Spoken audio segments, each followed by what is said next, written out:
streaming. Oh shit. That shouldn't have just went live, but let's see.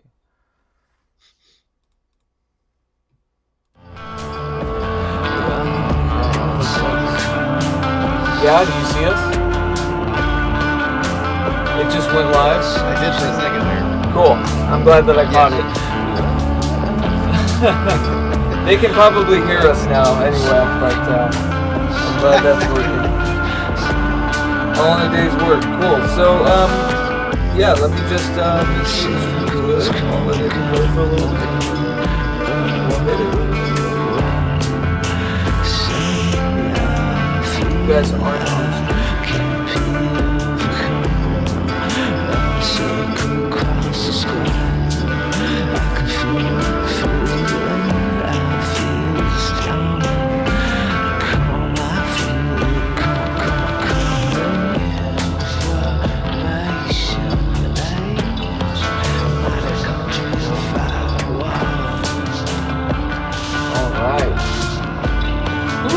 Look, the last minute editing.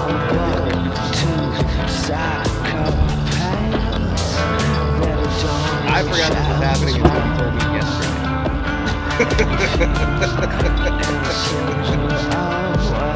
Yeah, we'll just cut into it and just get on it.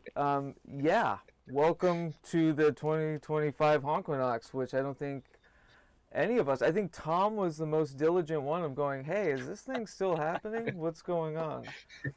And that's just because we had I had a momentous weekend with a release, and, the equinox and this autumnal swing hits, and I want to do everything, and everything hit. And so I'm excited to share it with you guys and to talk about everything that we've done this past year, especially in the confines of the somatic magic stuff. Eric and Tom, what you've been up to out there in the, what is it? It's a refurbished, dairy?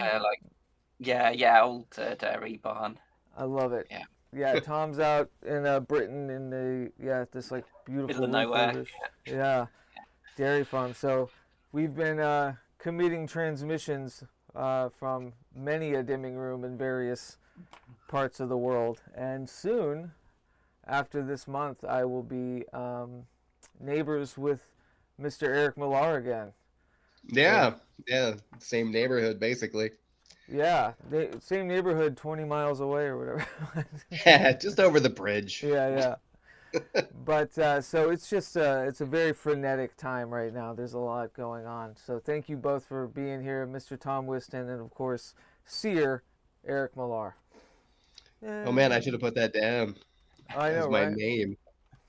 I know. I hate. I think the StreamYard is just so goofy, and I'd rather never use it because everybody uses it, and it all looks samey, So I'm trying my best to incorporate my my chaotic videomancy with OBS and whatnot. So it's I found a way to pipe all the weird video stuff I was making through OBS to a fake webcam, and I started using it at work. So I would be in calls with people, and then I would slowly turn the effects on, and the screen would start dripping and spinning around into fractals and stuff. Oh, that's awesome! I love that. Good way to bring people out on a call. It's like a freaking, what do they call it? Those flash mobs? It's like a digital flash mob. Yeah, it's brilliant. But yeah, well, how have you guys been? How has this year treated you so far? I know everything's chaotic, and I feel remiss because I think when the world burns a little harder, for some reason, there's some dark energy, shadow, integration, it kind of revs me up in a dark way. So, how are you guys doing? I'll let Tom go first. Sure. I don't know. I mean, it's been a weird year, I think. I've been sat in this room for a year working on stuff, to be honest. I had a weird experience last year where someone invited me to come play a gig and then complained about the music I was playing. Oh and no. it made me really angry, right? But it lit a fire under me in the best possible way, because I was like, no, fuck this, I'm going to do this thing that I want to do. And basically spent a year like building something that I'm getting super happy with and really enjoying using, and really leans into all the stuff I want to do with like music and kind of magic and whatever. So I was like, you've got to take one of those things which is kind of bad in the moment and turn it into something which like drives you forward to something good. But it has meant I spent way too much time just in this room. And also, like you say, when the world is going crazy around you, sometimes you end up going a bit more inner, like a bit more inward than you would otherwise. I think sometimes it's hard to face that stuff in the world, which is probably not the best response to it. In some ways, you Yeah. need to be out there fighting it, right? Yeah, I was talking to Mary recently about that. There's something very comforting that clicks in me, where it's like it's a drama response in a way, where I get tunnel vision in the sense that I get very focused and like back to task, and like objective oriented. It's it happens in crises a lot, and but it's weird. It's this very addictive sense of purpose in a way, Yeah. What about you, Mr. Millar? Lately I've been deep into working on Wombat 2. Yeah. And that has been all of my free time, like sculpting weird little things like this and making comics where it's just that guy in that position for 32 pages. Well, you do some cinematography. Oh yeah, there's some lighting design, which is really cool. No, from what you've shown me of your, I mean, I've always loved your claymation, or not claymation, I guess it's more sculpting. Kind of exploits, and when you showed me what you were working on with this, it's beautiful, and I'm just a sucker for the composition of how you're doing the Venetian blinds and the shading the effect I was going for jail cell window, like bars like projecting onto the guy. I cut apart an old laundry basket and taped up all of the little like rungs on the side and had a flashlight going through it and like just wiggling it around, trying to get it in just the right spot. I love it. And and then I released Pest Control a couple months ago. Yeah, and we just sent that out as part of the Somatic Magic initiative, which Tom was a recipient of until this fuckery happened with mailing. A country and mailing outside of the country. Anything, yeah. Well, which Keats has your copy in hand, Tom. Yes, I do. I have your copy. I have Vanessa and Carl's, which I had sent them a package in April that still has not been delivered yet. So, we'll talk a lot more about all that. But it's been a crazy year with fighting, these mechanisms outside of just creating. It feels especially hard to create in times like this, but it's like when it's the most necessary.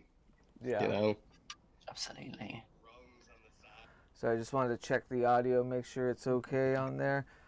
But so just speaking about the somatic thing, I do want to give Tom some shout out too, because it was a few years ago when he sent me his cassette tapes, and the way he had packaged them, and the highly intentional kind of, the entire piece was an artistic, intentional, talismanic, from the packaging that was actually sent through the mail to the actual, material that was on the albums and stuff. And I gotta give you credit, Tom. That was very much it gave me the ability to view an objective, whereas before it was amorphous. I had so many ideas of what I wanted to do with cassettes, and then, you sent me this, you sent me your albums or whatever, and I was just like, well, there it is. That's, I can now frame it. I understand the tactile nature of what I want to do. So this past year was a huge experiment in, you know, becoming somewhat of a de facto cassette label, you know, and going through multiple cassette duplicators and all of that. There's a funny Patreon stream out there where, you know, I do an unboxing of another cassette duplicator, and it's me going through the motions of, you know, is it stereo? Does it work? You know, like which panel works? And it just, none of it worked, and it was like, what am I doing? And what a black hole, money wise, you know, to go through the like micropress, you know, venture, but it's so worth it. I just don't see any other.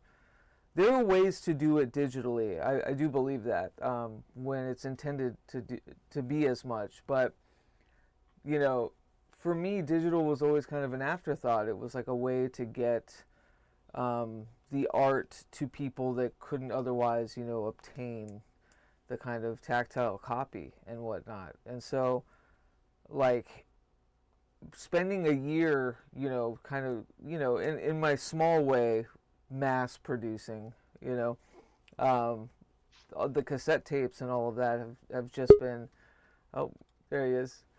But yeah, spending this past year, you know, going through just the rivets and the high somatic, intentional action, physical, you know, making master cassette copies, and then, you know, sitting there and waiting for them to be duplicated, and, you know, printing out the labels and understanding how to do the J cards, and just going through that process is like, it's just incredibly invaluable. Like, there's such a fulfillment in all of that craft, you know, that is so lacking now, and I'm just so surprised that people aren't as excited about it as I am, to be honest. I think there's a lot to be said for having something like tangible at the end of the day as well. Yeah. Like, I was like you, I was kind of saw digital as like, oh, it's a kind of secondary distribution stream to the real thing, which is like physical product. But I think also part of that comes from like the background, you know, for myself, it's like free parties and things as well, where like you needed some vinyl to be able to DJ those in the old days. So it's Right. like, Yeah. you need the crate of the thing you take with you, all your equipment or whatever. And I think there's ways to use digital stuff, and they're really great as tools for making things. But I also am not totally sold on the end thing being just something digital. In a way, it's like too ephemeral. Do you know what I mean? It's really easy to like right click and delete. Yes. It's harder to take that thing and throw it away. Yeah. You know, you've got to, you think about that more. There's something that you create an attachment to the thing if you have it in your hand.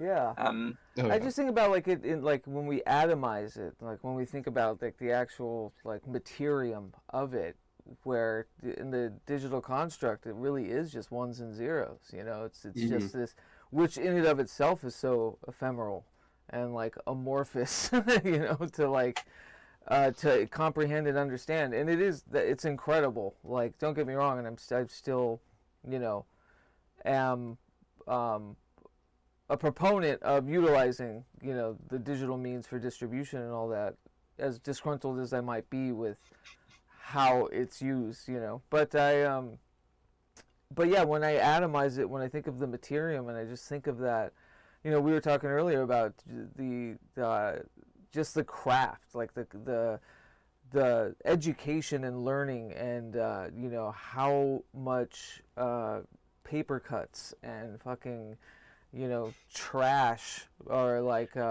broken cassettes and ribbon, and like the actual magnetics of the ribbon, and, you know, really getting into just how incredible all those pieces are.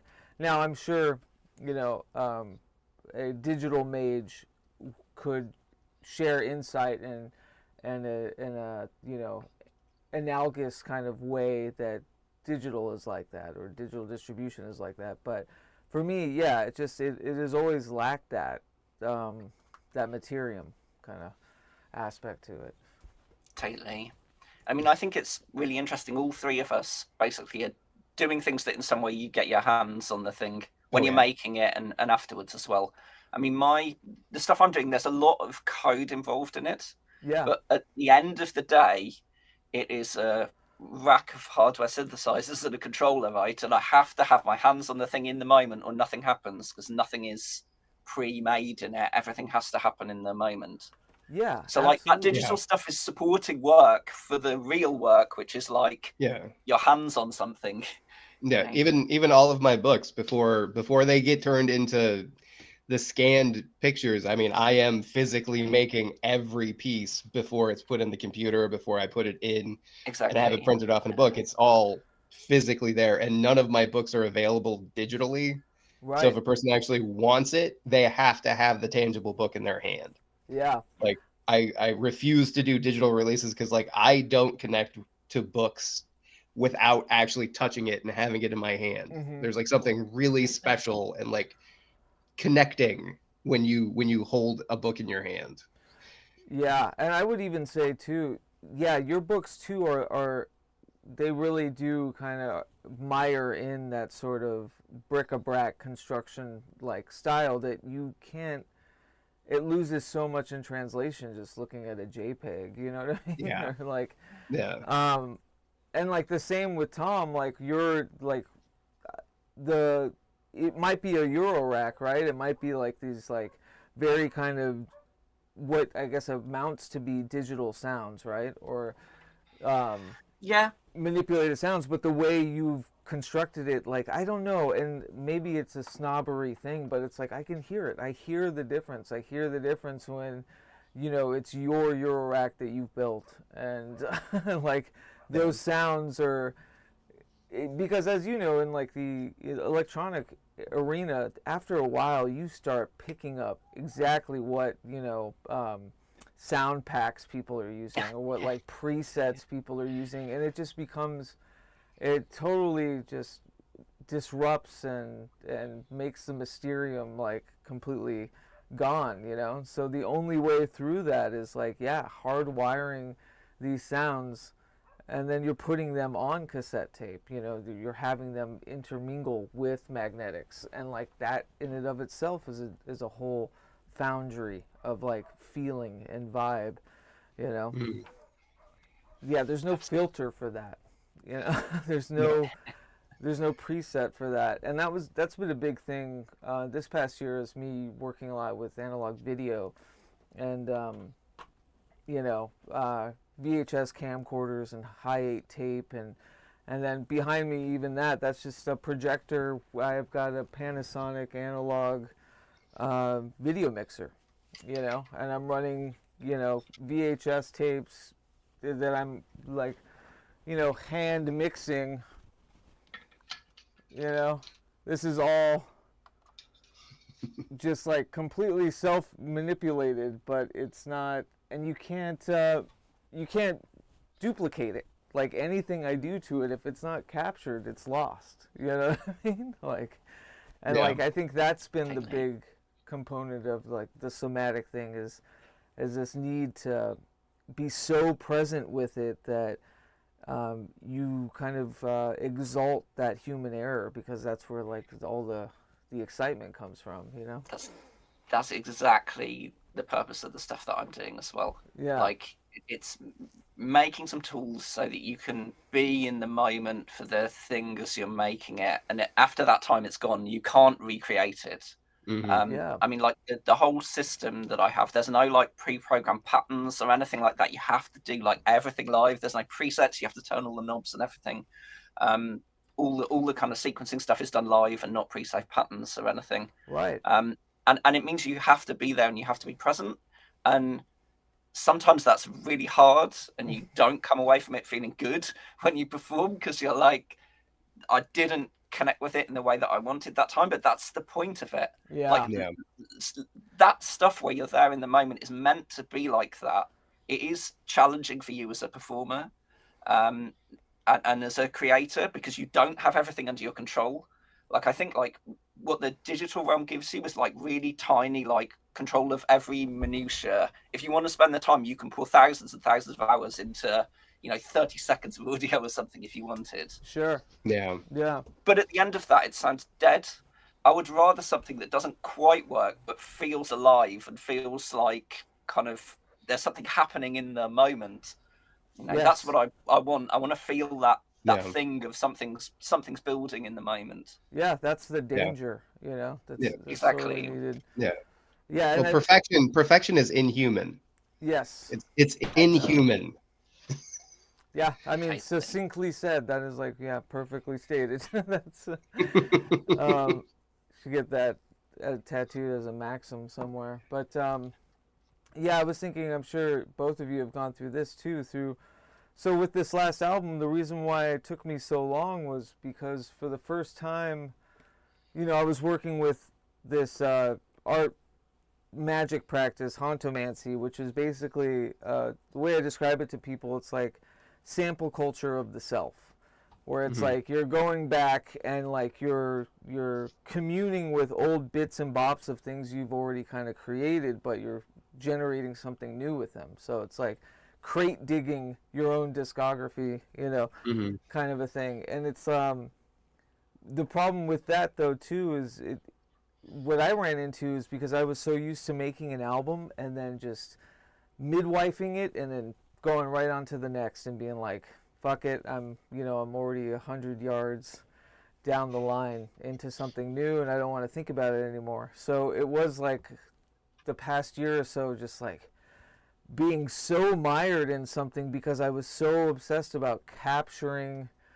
that specific vibe of what you're talking about, to the point where there's the dark side where, there's an element of a song that I captured from a Videomancy performance or something that I can't recreate, and now it's like this yearning for, I'll never capture that for the record, you know what I mean? And it's like, I just have to settle on something that's kind of close to it. It's, yeah, I don't know how else to explain it, but there was a lot of that where a lot of the drums are pretty randomized, set within parameters, all customized, like, sounds, and like even with like a Korg Volca going through and making sure that every, sound is its own unique thing. It's not preset, but then, arpeggiating through an old like MIDI clock, and then like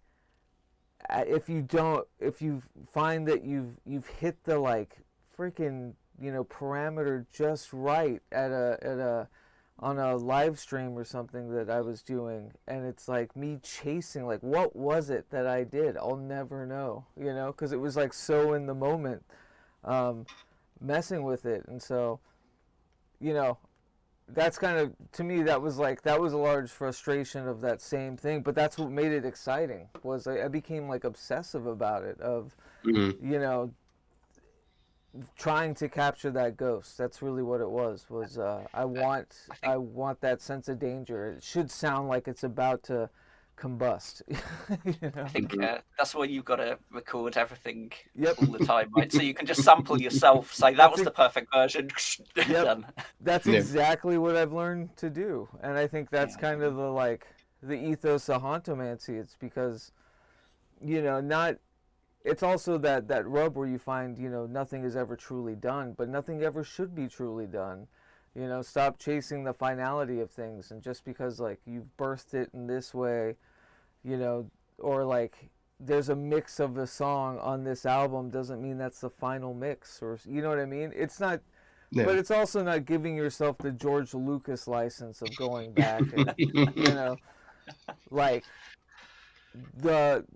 it's done for that element of where it came out, Don't go back and keep tweaking an album. It's like, take what you've learned from that album and make something new with it, instead of that. But yeah, it's been a real messy and exciting year with that stuff, for sure. I think as well, though, the real thing there is like, you can't trace that stuff that happened in the moment, right?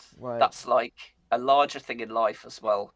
Like, you can't relive a moment Like, you can go over a thing a million times in your head, but you can never be in that situation and do something differently or the same way again. Like, you can't chase, oh, I wish that I had a thing like that thing. You have to be in the now of what's going on. Yeah. And like chasing those things is like chasing a ghost, right? You're never gonna catch that thing, and it's gonna kind of drive you crazy in the end. And so that's you have like to where the let it go. communion, comes from. That's where the transcendence comes from, is understanding that, and then like learning to play with it, but also play with the longing of it too. You know, what was I gonna say? You brought up something earlier, and I just brain farted. It's been a long weekend, but yeah, forgive me. I totally went.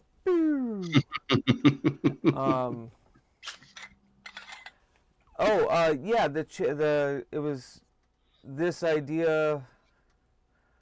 Oh, that's what I was going to talk about. Duh. So that's where the construct of magic comes in too, right? Because through like magical rite and ceremony practice, we're trying to quantify a rubric to hit those things, you know, more often than not. Like, we're trying to develop a pattern system to reach that place quicker, right? Or like to, more often than not, if we follow this set of, you know, this system or this rubric, we can hit it, you know, or closer to it. Of course, especially in my practice, it's messy, but it's allowed to be messy for that reason. And I wonder, like, what have you found, either of you, in like your tuning with that sort of like ceremonial system of, you know, creativity in this past year with these works? You two are I'll let you both go too first. gentlemanly. You're Sure. waiting for each other. Yeah. Well, Sure. I think you said it, Keith, is practice, right? Yeah. Like, I think all of that stuff, what is doing rituals, doing rites, doing that stuff repeatedly is practice. It's the same as like learning an instrument or doing something, anything you want to master, you have to practice it. And that's about like whatever the thing is, like hands-on, if you know what I mean. Yes. Whether it uses your hands or not. Like, you have to do a thing to get into it. And I think that's the thing for me as well. Like, it's having a system that forces you to do, like, get your hands on something and be there and be in the moment and make that work. I mean, that's what I'm interested in. I feel like I spent too long, like, going over something 1,000 times to make it perfect or whatever. And perfection is the enemy of, you know, getting anything done, I think. Yes. Yeah. And it is a way, I mean, especially if you're kind of more inclined towards putting in massive numbers of hours into your own creative projects and burning yourself out completely by working too hard. You can't be a perfectionist, because it ends up harming you at the end of the day. So, like, you have to find a kind of harmonious way to constantly engage with your practice, whatever that is. I would say that's like the important thing about art is doing it, right? Yeah. But you've got to find a sustainable way to do it. Yeah. I know this year I felt a lot of disconnection from my practice. So it was my sister-in-law passed away last December, and about 2 months after that, my wife started having some health issues, and like everything just went straight off a cliff. Yeah. Like my I had to narrow my focus, and I was still doing art and writing, but all of it just felt like it was fuzzy and disconnected, and just it didn't have any depth to it like it used to. So did you find though, like, I feel like that's, and for as chaotic as my life is, and you know, since I was a kid, and it's like forever this wayward kind of thing, like the safe, not the safety, but the security of like ritualized practice, right? Of routinized kind of creation, even as crazy as that routinization might be, like there was a fine tuning when everything else is going haywire, that I could be like, here's the rubric sit myself in the chair, or like, you know, to Yeah. to work as I do. Did you were you able to carve out those kind of constants? I got it back eventually, but like right away, it really just kind of like imagine just like throwing a boulder in a really still pond, and it just blew it all away for a while. But Yeah. then once it settled back down, it really kind of came back. I mean, it was just kind of a complete derailment for a while. Was And there like were there actual tactile functions you found, like you know, was it setting aside time to just yawn on, you know, like even if you yeah. didn't create anything? Like Oh that yeah. stuff interests me to no end, is finding those constants between all of us anarchic, you know, Yeah. creators. It's like we all agree you got to sit in the chair. We all agree you Yeah, got you to got to you keep got to going. just do it. Yeah, we all agree. Even So if you it's, even if you hate what you got coming out, you still got to do it. yeah, exactly. Yeah. Yeah, Yeah. what's up, Freighter Perseus? Good to see you. Hey, how you guys doing? Can you hear me? Yes. Mm-hmm. Loud and clear. Cool, awesome. Yep, coming to you live from hell. Man, that's a. I knew hell would be a neon kind of nightmare. I'm here for it. Yeah, I've been doing some rearranging in my my creative space here, so I've been messing with the lighting and stuff. So it's a little more purple and red than it used to be, which I like. It So looks good. Yeah. cool. Yeah, we were just talking about yeah, these kind of routinized practices when all hell is breaking loose. Like, what are these kind of rubrics we find for ourselves? You know, I think Yeah. that was the point of Divergent Magic. Like, it for me was creating a system, or like just a rubric that would keep me on track, if so to speak. You know what I mean? Or help me at least delineate kind of what I'm doing, even though it's able to be transposed to just about Mhm. anything. You know, and I'm Yeah. always just so deeply fascinated with everybody's, especially like their ability to create it during a tornado. You know, during a monsoon of life. Like, I think about my life, and it really is. I think about it as it in a body of work, or I think about it by albums. You know, I'm sure Tom, you know, you have that too, or Eric by book, or Oh yeah. it's like these journalistic pieces or snapshots of where you were in the world, and it's like no matter what went down, no matter how shit, you know, how much shit hit the fan, like we were still able to make something to Mhm. document, you know, and that's super fascinating to me. I would say that's the thing that keeps me sane in those times. Yeah. Right? Like finding the time and the space, like mentally or physically, to actually make something is the stuff that life is about. I think. Mhm. Yeah. Like if you're, you know, I think if you're kind of creative, that's the thing that you want to engage in, right? Like creating work. So I always think like Yeah. that's doing that stuff at that time when everything's going crazy is the thing that kind of keeps me grounded in some way.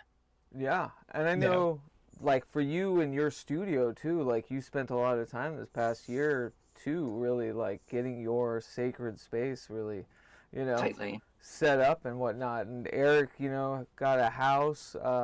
Freighter, I know, is like taking over his, and so he's got more ability to create his own. And mine is going to be changing and upgrading soon. And you know, all that to say is like we are so much, you know, these spaces that we Mhm. spend our deepest vulnerable times in creating, that yeah, it's hard. I've learned to kind of make it wherever I can, but it's been hard to know that I'm gonna have to let go of this one. It's been a very generative space the past 5 years or so, you know, Yeah. off to bigger and brighter. But yeah, Tom, let's check out. So the project Infernal Machines, which is one of the best names for a project I've heard in a long time. Yeah, let's talk a little bit about it, and I want to show some of Sure. your witchery. Sure. Do you want to show it first, or shall I talk about Oh it? yeah, a bit? you want? Yeah, let's just show it first. Whatever. So, you folks on stream, Yeah, I think I can show it to you by changing to my virtual camera. So, yeah, let's check it out. This is the Infernal Machines.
to see it go.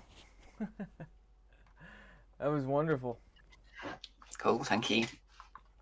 Yeah, no, I love it. You said you put the full videos on I will YouTube? do, yeah. I'll put them up on YouTube, so if people want to see the full thing, they can. Yeah, absolutely.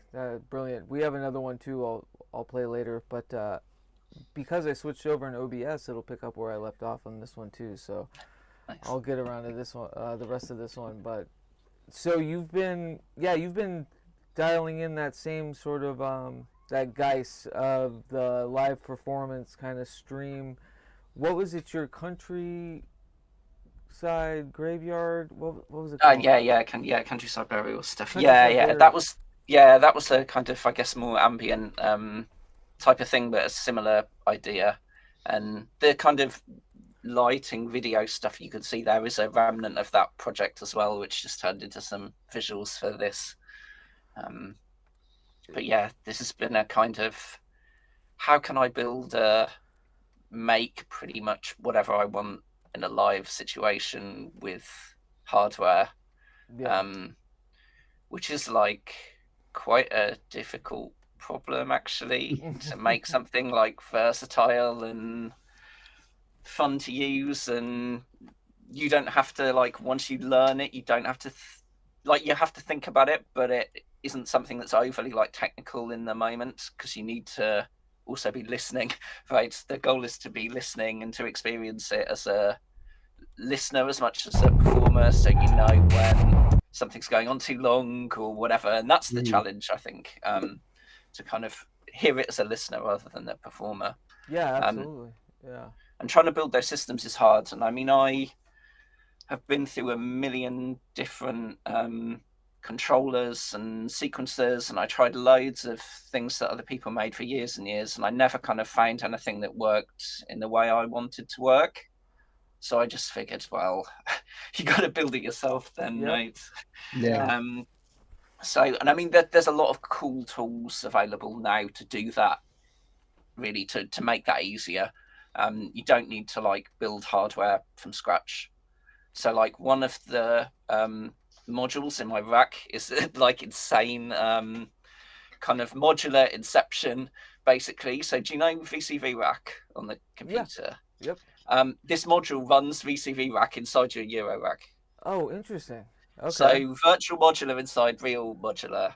And you said you were using like what was it? One of the OS systems, right? KitKat or one of those guys. And this is I don't know, what do you mean? So like you said, I remember you saying you were using, there was some like phone OS you were using. Is that how you're getting the virtual rack? No. So this is the guys from 4MS made this module. It's like an piece of embedded hardware that has VCV running on it as a kind of standalone. But the cool thing for that is then, and what my system is running is it's running entirely VCV plugins that I made myself. Very cool. So I was like, okay, so I can build the sequencer that I want without having to build all the hardware part for it. You can plug a MIDI controller in and do it how you want. So I kind of used that as a jumping off point to then build all the rest of the system up as well. And, you know, some of the stuff in there is stuff that I wrote the code for, and like prototype modules and things. And then some other off the shelf stuff as well. So are you did you build it to be transportable in a sense? You're taking it to your like live shows that you're playing? Absolutely, yeah. That's the goal, that this is the system. Very basically cool. And I mean the goal for me as well is to get away from making things that I have to like really map out in the DAW or whatever, and then I have the opportunity to like overwork them loads, because I mean my problem for sure is the last 5-10% of any project, right? Like getting it out the door. I always get like 90% of the way through something, and then I'm already onto the next thing in my mind, which is probably why I should be diagnosed with ADHD or something. I think, because I'm constantly like next thing. But I was like, how can I build a system that doesn't, you know, kind of allow me to indulge those impulses of overworking stuff, of not being in the moment of the thing, of getting to a point where I work on something so much that like before anybody else has heard it, I'm already sick of it because I've heard it 1,000 times, and all I can hear is the mistakes in the thing. I think like trying to get away from like perfectionism or like, you know, just removing the ability that you can overwork stuff and just say, well, you have to be in the moment. You have to engage with the thing on a, you know, moment to moment basis and really be there with the thing, making it work. I mean, I think that's the stuff I want to encourage in the rest of my life as well, right? Like living in the moment, not over analyzing, like being present. So how do you build a system to do the thing that you love, that encourages all those best bits of life, and that can be exalted in the medium of which like you're participating in? Like it would be great, it's built to not only, you know, capture these performances or whatever, but it's also built to generate the performances that is, in a sense, like you're not playing what's on the record. Like every performance is unique. It's, you know exactly what I mean? Yeah, exactly. I think that's what's missing so much in live performances. You know, totally. Yeah. Yeah, totally. Yeah, it's crazy. I mean, just the amount of people who play to a click track live or something. I know for some complicated music and because there's so many backing tapes and things now with live performance, it's unavoidable. But I really feel like you can hear it when you go see someone, and you know, you can tell when something's like pre-planned to that degree that you've got to hit the cues. You know, everything's got to, the musicians never like stretch out and improvise and find something that happens in the moment, because it's like, no, we got to hit the next cue or whatever. Yeah, you're speaking my language, mainly because trying to find that gentle medium of why I bought like one of those old school loop pedals, so that I'm always triggering, you know, if there's backing sections, I'm in charge of it triggering, but it's not the song. It's like I'm going by movement, and I can elongate the movement, I can truncate it, you know, I can manipulate it or whatever, because I only have so many hands and feet, you know what I mean? And usually it's, you know, like there'll be tape loops or something playing with it too, but that was the whole point, was that, you know, Mary calls it the Bob Dylan thing, because she was telling me that like live he never sings the same lyrics, you know, twice, or he never, you know, it's kind of like the Neil Young thing, I guess, too. Just he's always kind of meandering off, and hey, you know, just because you heard the song this way doesn't mean I'm going to play it that way, you know. And doing something different.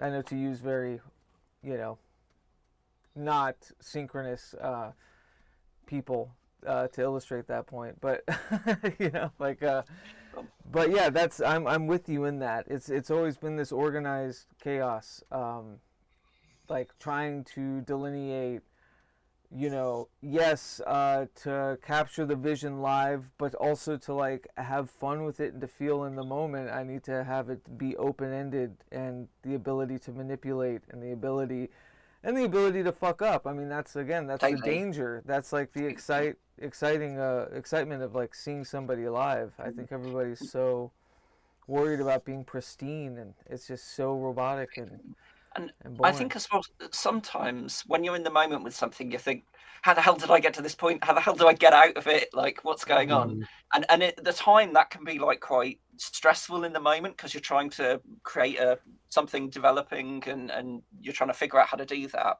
Yeah.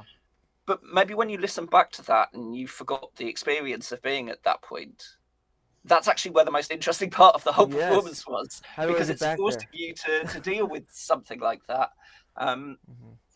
Because I'm with a load of people from America, I can talk about this, because I can't talk about this with English people. But one of the bands that I find really inspiring, not that you would tell from the music you saw me making there, but it's Fish. Okay.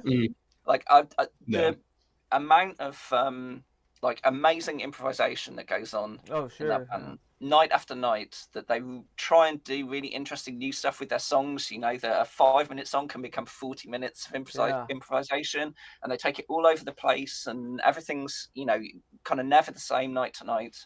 I'm like, that's what this stuff is about, like the magic of saying, oh my god, I was at that show, and that that thing was just unbelievable, and you know that it will never be repeated. It was like a unique experience. That's what I get excited about. It's like that, even the talismanic like tapes you'd find from certain shows, like the Grateful Dead, or you know, that line of bands. You know, maybe aesthetically different, but yeah, I agree. Like the way they can, like, being there at that show or capturing on tape and having that whole like processes of people sharing this like talismanic thing of, hey, we captured this. It's not anywhere else. You won't hear it like this ever again. You know, I think is amazing. Yeah. And you have that talisman as well, but the premium version is still having been in the room at that time to feel that energy, right? There's something about the kind of energy that's created when something's being created in the moment, I think, that you don't get in these performances, which are really, you know, keep to the click track, or everything's kind of really pre-recorded or whatever. That somehow that spark is always kind of missing for me. Yeah, like again, like you're singing my song, especially with you building your thing to be transportable too, to kind of be this transmedium tool. Like I was doing it out of a suitcase, and I've built like 8 different variations of it, you know, where it was incorporating a 4-track as like that did multiple jobs. You know, not only was it a mixer, but it was also like I could play, you know, I'd have cassette specific of just like endless loops of, you know, a beat that I made, or me drumming, you know, and I could just put it in at any time and hit play, and it would, I know it would be there, you know. Oh, I gotta get this image off of Freighter Perseus's head on the YouTube stream. I'm just noticing. But there we go. But yeah, and like yeah, I love that. Finding those like those bones that you can actually build the muscle and the sinew on top of every night and deconstruct it. But the bones are there, like the movements are there. It's just what you do with them, you know. Absolutely. Yeah. How would I translate that into a visual like metaphor, Eric? I want to say something with like collage is very much like that. Yeah, but it would be more like a shifting collage, honestly. Like, I don't know how I would pull that off in a visual medium without it being a video medium instead of like a strictly paper medium. Yeah, it's interesting. I'm always doing that. I'm always trying to be transpositional with my analogies here. Well, like I just got a reminder on Facebook this morning that 1 year ago I did a thing called Paint Fight, which was a live painting competition. Oh yeah, holy shit, that's right. At High Water that was today, a year ago, and that's it was crazy. It had a half hour to paint a full painting in front of a live audience. Yeah, and I had to do it twice. I had to do it twice because I got into the finals, and that was really hard. really hard to translate something that I do alone into something I do live, and doing it in front of an audience and having like the active participation of a group of people behind me watching me do my work. That's exciting to me, though. We did that, you know, back in the old We the Hollowed salons at the Waypost. We had Logan or our friend Noah.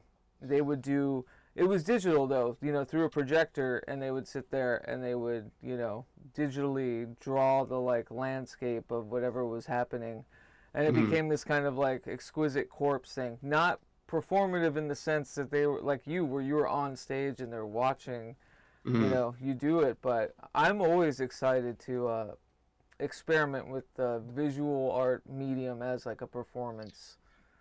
Yeah, because there's some exciting things that come to mind. Yeah, honestly, I think one of the things we should look into once you're actually in the Portland area is finding a place that maybe we could do like a storyteller series where we put just a big sheet of white paper behind you while you tell a story and I draw it out. You're sounding like me and Ryan Brewer for those early Dakota Slim records. We lived together at a place called the Butt Club. And it was called the Butt Club because we had bisected mannequin legs facing out to the street, you know, in our big like living room window. They just tore the house down, actually, funny enough. But anyways, we had this garage, like didn't leak, and he would set up all of his art tools, and I'd set up my little bric-a-brac music system, and I would just work on music alongside someone working on their art, and we would just chime back at each other like, hey, that was cool, do that again, or hey, that looks great. And it was just this symbiotic, amazing thing. It was like one of my favorite kind of like quasi-collaborative kind of aspects of working through those mediums. And like the place that we got has a garage. It like has a little non-leaking just kind of workshop garage, and I'd love to do that. So bring over your paint fight stuff, and we should get back into that. But yeah, that brings me to the talking about the plans that I know we've been talking about for We the Hallowed, especially coming back to Portland. And it's been 10 years now. What started in Portland 10 years later, it's kind of this beautiful ellipses that wraps around on itself. And I can't wait to get back into the salon type oriented, live, performance based, or even just as Tom was saying, or you were saying, the just reading, what do they call that? I did that with Gabriel Hart. You just like read an excerpt on his like book tour. I'm brain farting again, but anyways, but like that aspect of what we did with those salons, like every month at the We the Hallowed, like that is my goal moving forward with We the Hallowed, is to take what we've known from the digital space now, in this weird like post-COVID construct of we didn't need borders anymore. Like now we can be collaborative with folks like Tom over the pond. It just blew open these borders, and I'm really grateful for that. And now we can take that, bring in that live stream construct, but move forward with more like in-room, in-person, performance space kind of live variety show.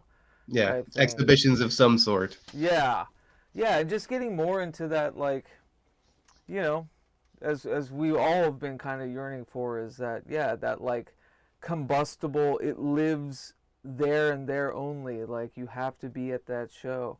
Sure, you can capture the show or whatever, but like to witness it through the means of like digital distribution or whatever is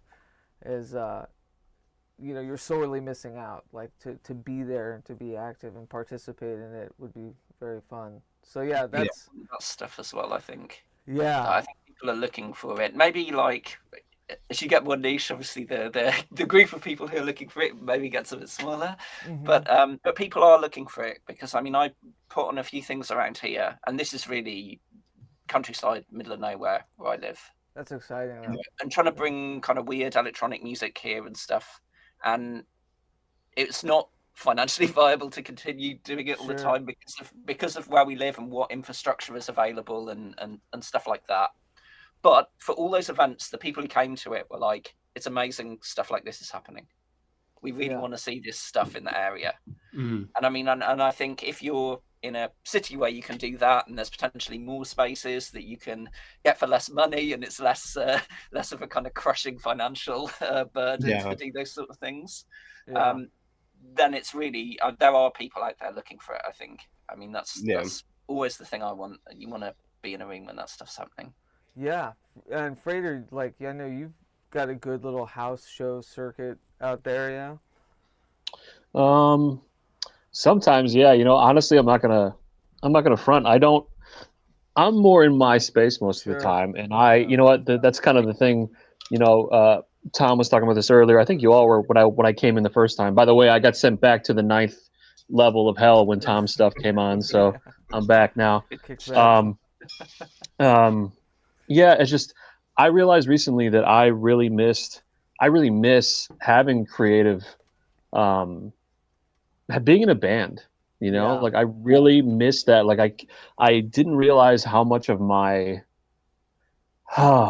mental diet needed to be coming from there. You know, my actual creative, spiritual diet as well. Like how much I was creating and how much, because I took it for granted. You know, I had people that were with me for decades at a time that I was working with, and you know, we would play, like you said, house shows. We would play venue shows. We do all this stuff, and you know, like I remember I told you I managed that rehearsal space for bands. Yeah, well, it's starting to become like dilapidated hardcore, and I was there with some friends. There's one friend left I have that has a room there, and the roof is leaking on both levels. It's like destroyed. It was just taken over by like people who should not have been managing it, and it might actually get condemned, which is kind of messed up because I put so much work into that, you know, and it's like that's a bummer. Having those spaces is super important, you know, like what Tom was saying. You know, it's really cool to see when things like that can happen. It kind of, and my friends are kind of pushing me to try to pester the owner again to manage it and do all this stuff, and it's like, maybe, you know, I would like to be that facilitator, because we all kind of, you know, you're either chopping the wood or it's not getting done, you know.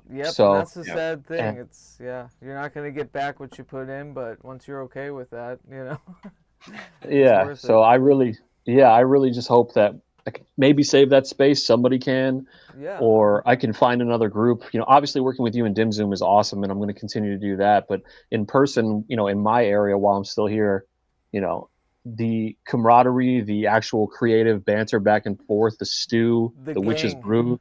Yeah, you know what I mean? Like you develop friendships. It's like a marriage, but like it's more about even what I was doing, like how I was listening to some of the music I made years ago with some friends, and I was like, damn, dude, like I was writing some really cool shit on drums, you know, like I was, you know, not to like blow my own horn, but I was like, man, I haven't had that kind of creativity flow through me in such a long time. Whereas like who was that person that was like making that part up? Cause like I actually like that, you know, we always tend to like look at our art and be like, this is shit, or like, this is like good enough, or this is whatever. But it's like, sometimes when you go back, those creative waves you were riding at the time, you go, now that I've had some space and some time, you're like, damn, that was pretty fucking cool, actually, you know? So no matter what you're doing. I would like, I think if I was to ever be in that construct again, it would definitely have to be a more egalitarian sort of, like, I'm not the guy doing it all. Yeah, you know what I mean? Like, I think that's what the bummer of it just kind of became. Was I was so excited to be the Clash when really it was just, you know, it was just like a dude in a revolving cast behind them, and that's not like what I wanted. It was you know, but I think, you know, what I'm really excited about, like the project with you, Dim Zoom, was great, and even that we set up the rubric where it was, you know, you don't just drum on stuff that I've already written. Like, send me drums, I write to that, and then that way it like leveled, you know, it makes it very unique and it's of its own collaboration, and like, to have that in person would be incredible, and just I think really like unique projects like that are really exciting to me. Like, you know, to keep doing that. And speaking, I was thinking about this earlier, but we were talking about, you know, folks playing the click tracks and whatnot.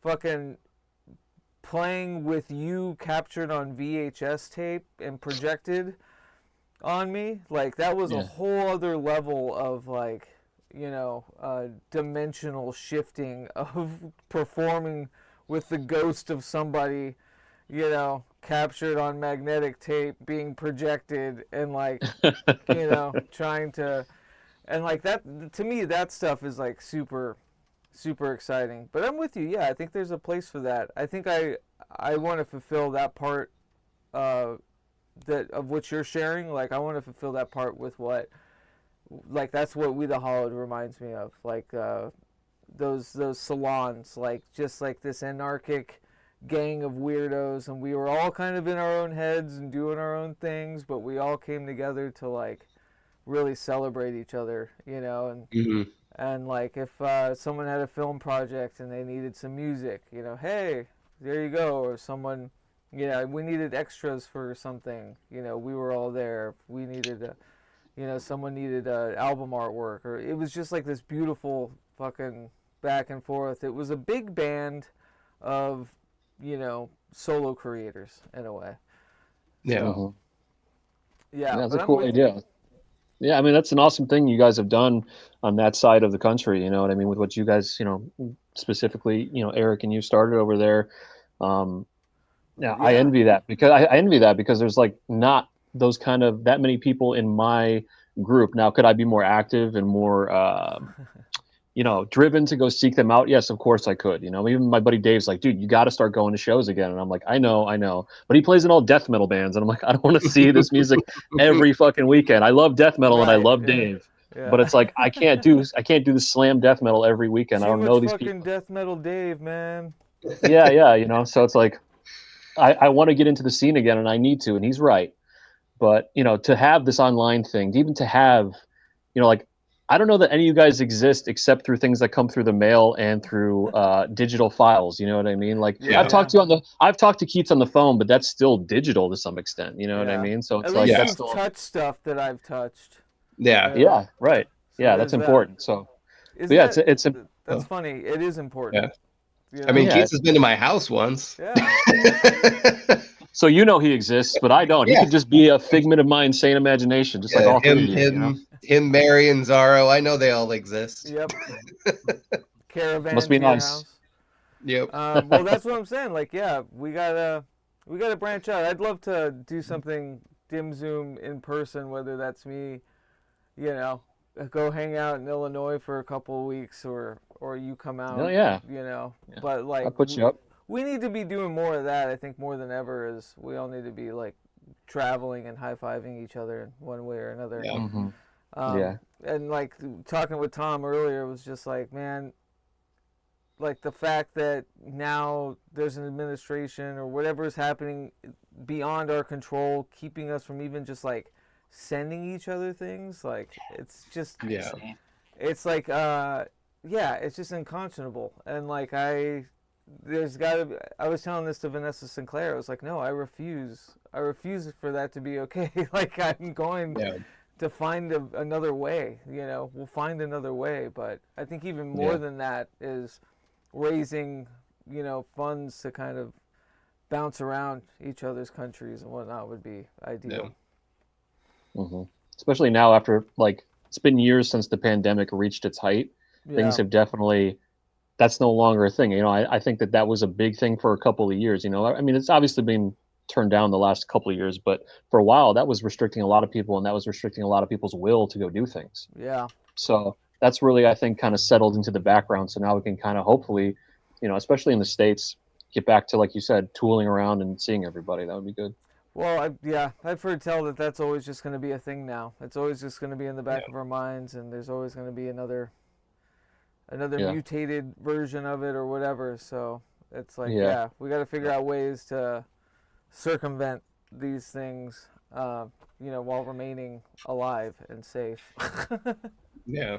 I think as well, I mean, so many things in the last few years in the world, political or coronavirus or whatever, are moving in the direction of forcing people apart. Yeah. And I think that makes it even more important to come together. Like, I feel like society's insanely atomized, and for sure, like, social media and stuff does not help with that. Like, the kind of echo chambers that people live in now, and AI stuff's another thing to discuss too. But I mean, I think all of those things where you see the world going more apart, I mean, the UK's going that way as well, going more and more right and more towards, you know, people who wish they were Trump or whatever. Like, for me, I just think that's the time where you really, you know, you need to connect with people. You can't just wall yourself up away from it, because at some point it's going to, however high you build that wall, at some point it's going to come through, and it's not going to be good when it does. And so as we were saying in the, you know, in the beginning, it's this like adversity breeds passion type thing where, you know, I feel more incensed and purposeful figuring out a way now, you know, than I did prior before, because I took it for granted. But even more so, like, you know, the advent of AI, which I've cooled into this kind of black-hearted understanding of what it is, and I'm less now a kind of like, radical monger about it, and I'm more of a, hey, at least I know like there is an oppositional force that I am a part of that's going to be creating really cool things, and kind of not because of, but Yeah. in spite of sometimes, the ubiquitous kind of heteronormativity of AI, I mean, I still rage at it. Yeah. Like last week, my son came home from school and he said in music class, his teacher showed them an app where all they had to do was type in a prompt and they Oh, made man. songs. No. They That's magically sad, dude. made songs, and he was so Oh my excited, and God. I had to be like, bud, No. this sucks. Yeah. This is the Yeah. worst thing in the world. Yeah, and I'm sure that music teacher was like, and my job is done. Now I get to Yeah, go on basically. vacation. Basically. Well, like, the Yeah. administration has talked about how they want to integrate more AI into education, and that is how they're doing it, is by Yeah. showing kids that AI is the easy button. Well, Is- what's funny and that I've noticed is like, not reactionary, but there is an answer to it. I was listening to this news segment about how kids are being obsessed with like single purpose tools and appliances. And here I am like parallel to this where I'm getting like an old, to get away from a laptop, I'm now writing on one A of single these purpose guys. tool. Single purpose tool. And here, like to get away from mouse, I'm seeing now there is, a generation or, a gaggle of children that are super into that as well. Like MP3 players are coming back because they don't want ads anymore. They don't want to be connected to stuff. They just want to listen to music. And I'm like, yes, like- our time is now. Yeah, the resurgence of CDs and DVDs and physical media in general. Yeah. It's like opting out of the distraction economy, Yes. right? So Yeah. I don't want all these things where I can just endlessly, waste my time scrolling down this thing or whatever. If I'm gonna listen to some music, I'll just listen to some music. And I mean, it's a kind of beautiful thing that comes back, I think. And Because I mean, yeah, people don't really release albums anymore, right? In the mainstream, it's like a collection Right. of singles or something. Because you think nobody actually, apparently, sits down and listens to an album start to finish. And I think that's a crazy thing to me. It's fucking, it's, as somebody that is like basically the only consistent thing I've done in my life is create albums. That is, it's a hard one. So I've been trying to work with it, like to commune with it. I was like, okay, well, what if I break the album into these like conceptual EPs, so it's like a 3-act, 3 EPs, and at the end of it, when that last EP is out, boom, there's the album. But like the EPs themselves have, narrative and specific, even maybe mixes with, extra tracks that are correlative to, Hauntomancy, like this last one is. So I'm like, for me, it's like breeding a way of, yes, I'm still creating an album. Like the album is still there, but I'm getting creative with how to piecemeal it or like to commune with it in this, attention economy. Because like with every segment I hear of like kids are looking for these single purpose things, I also hear that, the kids don't know how to read anymore. It's like ChatGPT does everything for them now, and there's a supreme like intelligence detoxification happening or something because of ChatGPT. So it's I don't know. But I mean, am I the only one who hasn't? Oh, go ahead. Sorry, Tom. Sorry, I was just going to say, as there always has been, though, there will be people who push back against that, young or older, right? There's the way the mainstream goes, and there's the people who say this thing is fucked, and I'm going to fight against it. And those people are around. So I mean, that's the thing that I take heart from. There are people who look at that and say that's not the way I want stuff to be, and they still value the kind of stuff which I feel is important. Yeah. Sorry. Yeah, absolutely. I was going to ask, am I the only one who hasn't ever used ChatGPT once? Yeah, if you haven't yet, then yeah.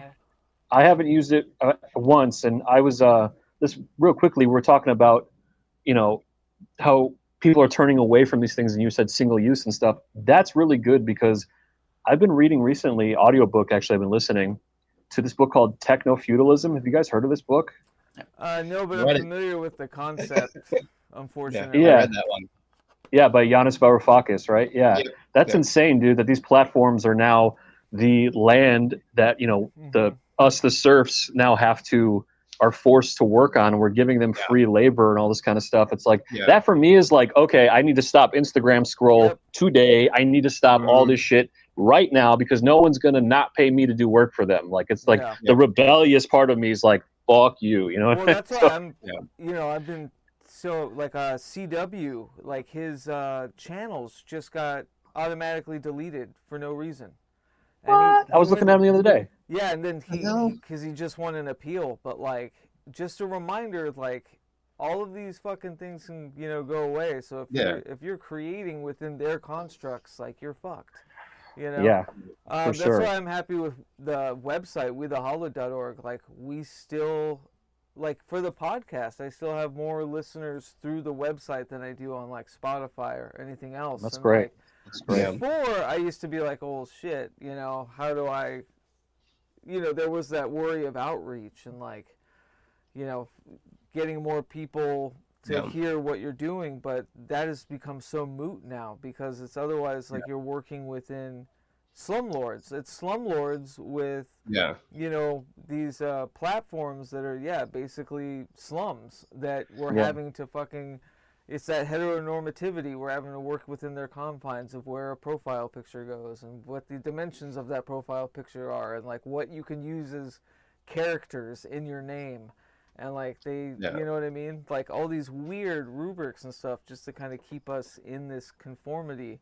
And then they, like what happened with me, my Facebook profile of, I don't know, years and years and years, was just deleted overnight for no reason. Yeah. And, when I tried to appeal it, no one replied to me. And of course, there was the worry of like, well, shit, there's all those pictures, that I had. But that was soon quashed with the, fuck it, I'm free. Like... Yeah. Oh, yeah. But yeah, that was just a stark reminder that all of this can go up in smoke. So you better have, I mean, like that's why my Instagram page is just like a burned out husk at the moment. I never create a video within Instagram, right? Or like, I never do anything like that. Like if I'm posting on there, it's because I've created it somewhere else, and that's just an avenue to share. But like, my sister has become a TikTok star, funny enough. Nice. And she was telling me about it, and it looks like a nightmare. Like I can't even fathom it. I still haven't seen one of her TikToks, but she's the best person in the world, and we went through a lot of shit as kids, and so the fact that she's getting recognized as like the amazing mom she turned out to be, I'm all for it. You know what I mean? Sure. But like, just understanding that like there are people with their entire income, like their world just revolves around that UI. It's like, Yikes, man. Yikes. Like you said though, and they can take that away from you without you ever being able to speak to a human or appeal to it, or right. I mean, that's the part of the feudalism bit of it, right? That there is Yeah. some overlord who you cannot speak to. They're way beyond your reach. And they can just say, no, you're right. And I mean, and for countries and platforms that are so obsessed with like, oh, we must have free speech. The amount of stuff that's actually censored on all of these platforms is crazy. I mean, there's so much stuff which will get you at least kind of invisibly, kind of monetized or all your kind of views taken. Shadow banned.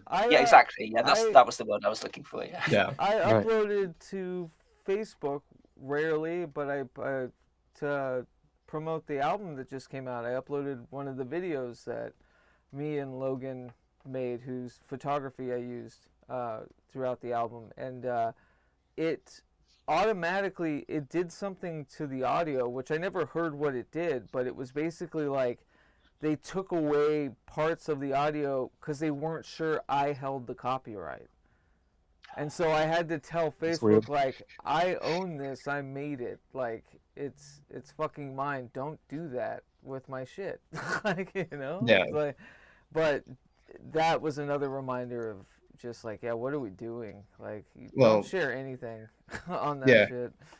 I Yeah. recently read that YouTube is putting filters on everyone's videos I now, and they're saw using that. AI to clean every video. Yeah. Whether or not you want them to, they're going to clean you up. And as And somebody that uses VHS cameras as web cameras, like, yeah, it that's a defeats the purpose. nightmare.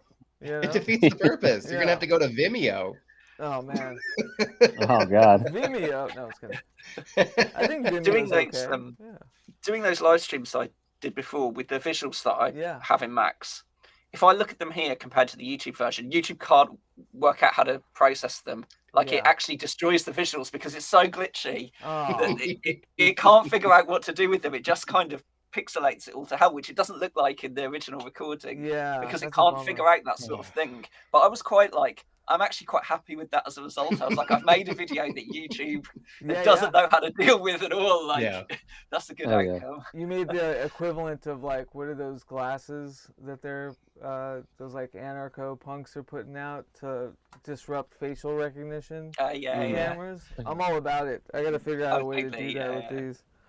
But Yeah. Totally. I mean, I know there are creators too that I follow that get nuked on social media and then just pop up again in a different account, pop up on a different account. Yeah. And I feel like that's almost like the last chapter, or like the hidden chapter in pest control was like the weeds. yeah. You know what I mean? The Mhm. weed that pops up as well. That's just, you can't get rid of this fucking thing. No matter how many you spray, they just keep popping up. We have to use their platforms as pirate signal, Yeah. you know, to keep putting the Yeah. message out, and then they nuke you, fine, pop up 3 more places. You know, just Yeah. we're going to have to do that because most people are going to be there, but we can pull them away as much as possible back into the real world. Like, I think that's the whole somatic endeavor, you know. I mean, Yep. it's for all 4 of us I here, think you know, like that's the idea. too, and there was a large, you know, there's always been a large quotient of, you know, finding the others, especially when it comes to releasing things. And then I think I've found this kind of copacetic feeling about I'm not gonna find the others through these platforms. Like, it's just not Yeah. it's not gonna happen as I intend to have it happen. And so figuring out other ways to do it, or like to utilize the platforms in creative ways to say, like, hey, leave this here, come over here, kind of a thing, to, you know, whether Yeah. that's Yeah. you know, subscribe to wethehollowed.org, or it's like, you know, even Patreon, like, you know, there's a free function, just like anything that gets you off of this, and, you know, Yeah. give a little more control as to what we're meaning to put out. But yeah, I don't know. I had a good talk with Elena, Sorcerer's homie, about this, and she's very wise, and she was just like, yeah, what do you have everyone you need to reach right now. Like, if people are gonna come, let them come. Like, how do you even, you know, work with these systems if you're not in that sphere of, like, influence, that anything, you know, that like 1% of people on these platforms actually get more followers, or like blah blah blah. Like, you can't even begin to fathom getting to that. You know, it won't work with you. These platforms are made for that 1%. You know, it's like, what are we doing? We're just giving our fucking art and shit to these platforms. Yep.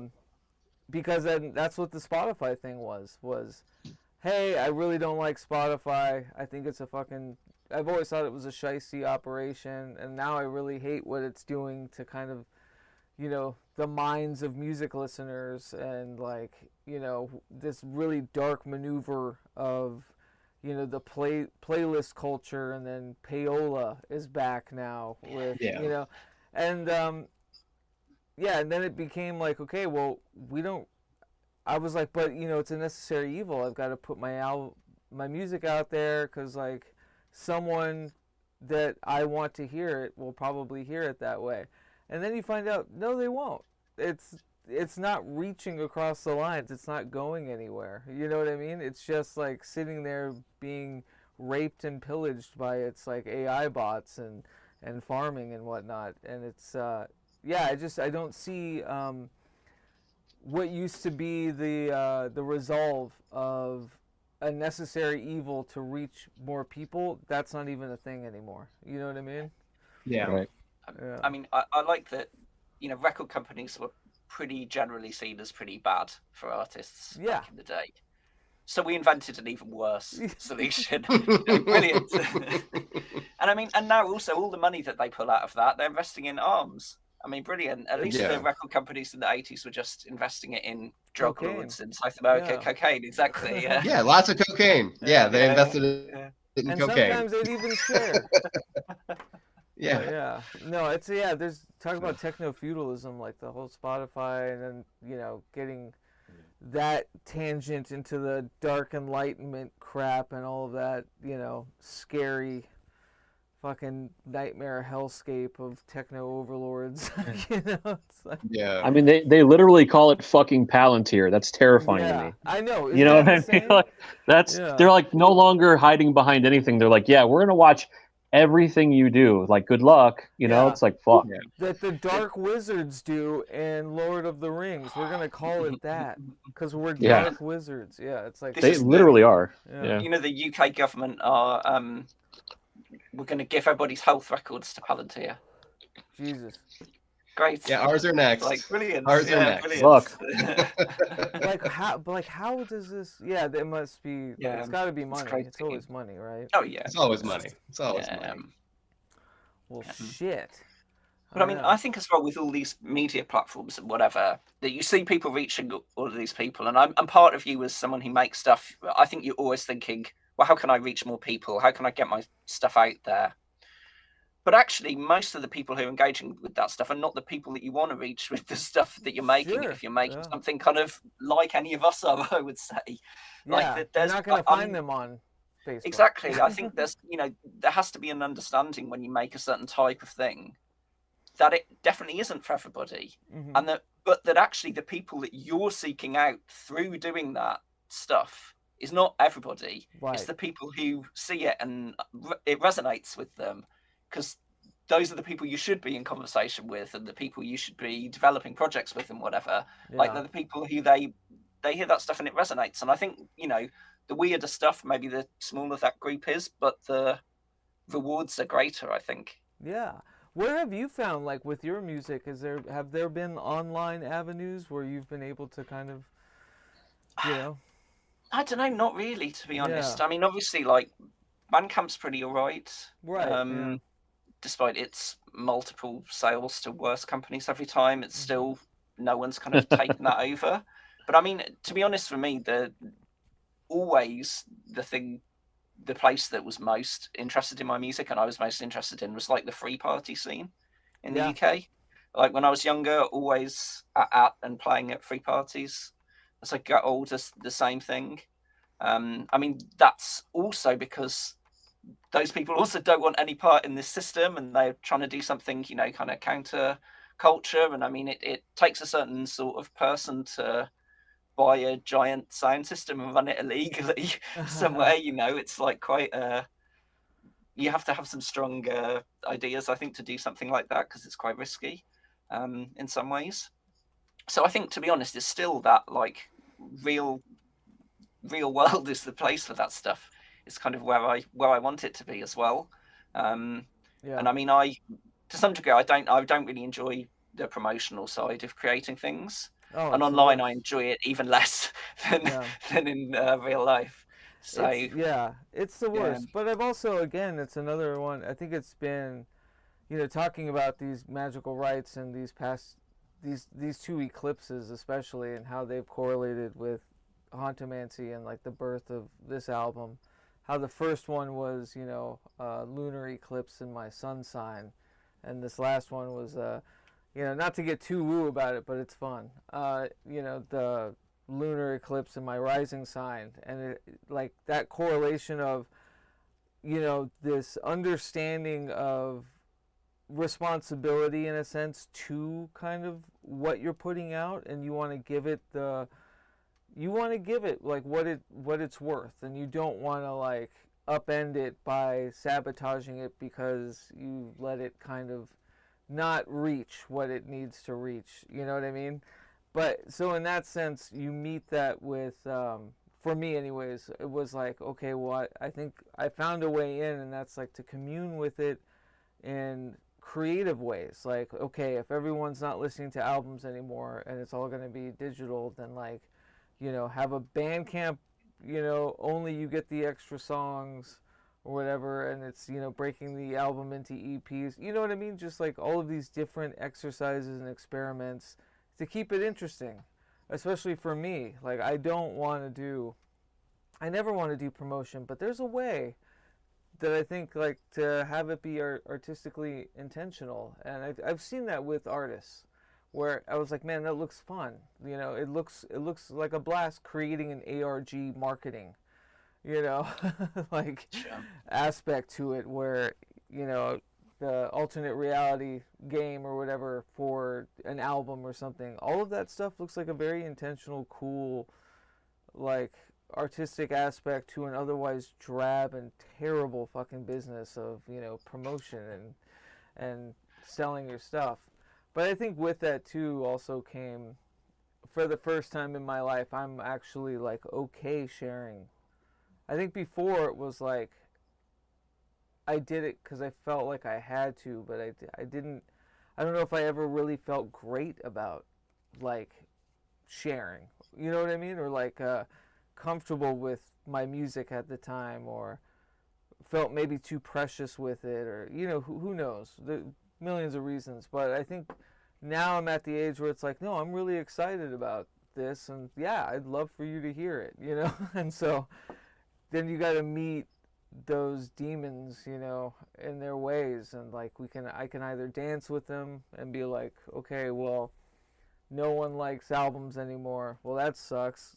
You know, that's what I'm making. All right. Well, how do I kind of backdoor an album out there or something? So, yeah, I think there are exciting artistic ways to do so. But again, yeah, I think finding it's not through Facebook. Yeah, like what Tom was saying, I don't think we're gonna be hitting the people we're intending to hit through these avenues. Like, it's just not. If you think about the whole like garbage in, garbage out kind of principle, or like you are what you eat, it's like, well, what do? I don't hang out on Facebook, and I like my music, you know. It's like, so where do I go? Where do people like me go? And it's like, well, no, I don't really go anywhere. So, yeah, it's interesting. I think that's partly the thing behind me doing something which is primarily live oriented. Mm-hmm. I would much rather like promote a night which has other people on it as well, and it's not just me, than just promote myself. There's something, I think it also comes from a certain kind of Englishness of reserve in some ways, or something that I'm like, oh, it's distasteful to promote yourself or something. I've held that too. I don't know. Yeah, I don't know if it's necessarily. Yeah, I don't know where it comes from, but I know what you mean. I've always felt the ickiness of like the ego of that. Yeah. But yeah, I think I kind of figured if I'm at a night and there's other people there as well, and people can discover it through that, and at a night it's necessarily like a longer form thing. I mean, if you're playing an hour, it's an album length basically, right, that you're doing every time. And then saying, and it's going to be unique every time because it's not anything pre-recorded. That maybe, I don't know, maybe that's the route for me to not have to feel horrible about having to do that kind of promotional stuff, but still get to kind of do the thing and take people on a journey in the way that I want to. Exactly. Like, yeah, have it be an intentional avenue. And it's also exciting because you're doing something that you feel is actually part of the process. It's not just this fucking slog that you have to do. Totally. And you've got to be excited about the thing, I think. I mean, like I was saying to you earlier, it's kind of horrible to be like, by the time something comes out, you're like, I've heard this too many times and I can't listen to it anymore. Now it's your turn to listen to it. I don't want to deal with it anymore. Like, that's not a good way to put something into the world, right? You should be more like into it. And I think that's part of the thing for me as well, discovering how do I make a process that allows me to enjoy my own work and stuff and the process of it more. I like not get hung up on the wrong things. You sparked something in my brain just now about, because I'm always always using the analogies that we're midwifing it, right, into the world. It's like it's birthing this kind of separate entity, and then it's like other people have relationships with it. It's like a child, right, in that sense. It's like, yeah, you don't want to be a terrible father, like abandoning them into the world and just being like, you know, have at it, you cretins, you know, like do whatever. I'm done with it. I don't care about it anymore. There's like there's an energy exchange with that you just made me realize that, like, that is true. It's it carries that. If it feels like an abandoned child, it'll act like an abandoned child, you know, in a sense. So that's interesting. Yeah. Well, how did you feel about pest control? Because I know that was a quick from mind to print and then into people's arms kind of turnaround. Eric, are you silent? You're muted somehow.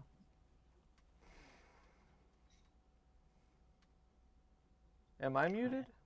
No. No. I can't hear Eric. Yeah, I can't hear Eric. Oh, we lost Eric. It's the pest. He doesn't know what happened. But anyways, yeah, so with the... Actually, I can bring it up here. Because we posted about it. We do a lot of things. WeTheHollow.org. Let me see if I can OBS... oh, no, I don't have to OBS it anymore. We can share. I still can't hear you, bud. Sorry. Yeah. Let's see, share. Now it says you are muted. No, it's Oh, no, it says unmuted, but we still can't hear you. Here, let's do this. Share screen. Boom. All right, so here's our big website. And I wanted to... So there's our somatic initiative. So this is how it started. I can't believe, actually, it's been a year. I think our first packages went out around Halloween or just after Halloween. So that's nuts. So that we've been doing this for a year, creating tapes and zines and shipping them out. But with pest control, oh yeah, that's the HOLLERS. That was our newsletter. Freighter, Eric and I put together with writing. But what I wanted to do was show the pest control thing. And I think it's the newsletter. So you sign up for the newsletter. This is the first one you get. But anyways, Eric sent out a newsletter. If you sign up, we kind of prep you with what's coming or what we're working on through email. Because that's another aspect, Tom, that I found is... It's funny, I think like with all technology, like the romanticism goes away and then you start to be like, well, you know, I only really needed a newsletter mailing list, you know? I didn't need all of these other platforms and like all this other stuff. Like, so going back to straight up email newsletters has been, paramount for us, I think, too. And again, through these focused, highly intentionally created websites, like back in the day with GeoCities and Angel Fire and, the fun, like, Flash animation websites we used to make to promote things. So, yeah, I think we're going back to there. We enjoy that more now. But I wanted to show pest control, which I can do by, if you go to the link tree. Let's see. Is it link tree? We the Hallowed. We have our we put together where you can just quickly go to our store. And so here's pest control. Here's the first Hauntomancer cassette tape that I silently put out. Yes, Eric is holding it up. There it is. Boom, pest control. And that was our first, instead of a zine, we actually got it, Eric actually had it like printed. So through Lulu, really made these really awesome, beautiful small booklets. And so now we're going that route. I'm going to do the Hauntomancy primer in a similar sense.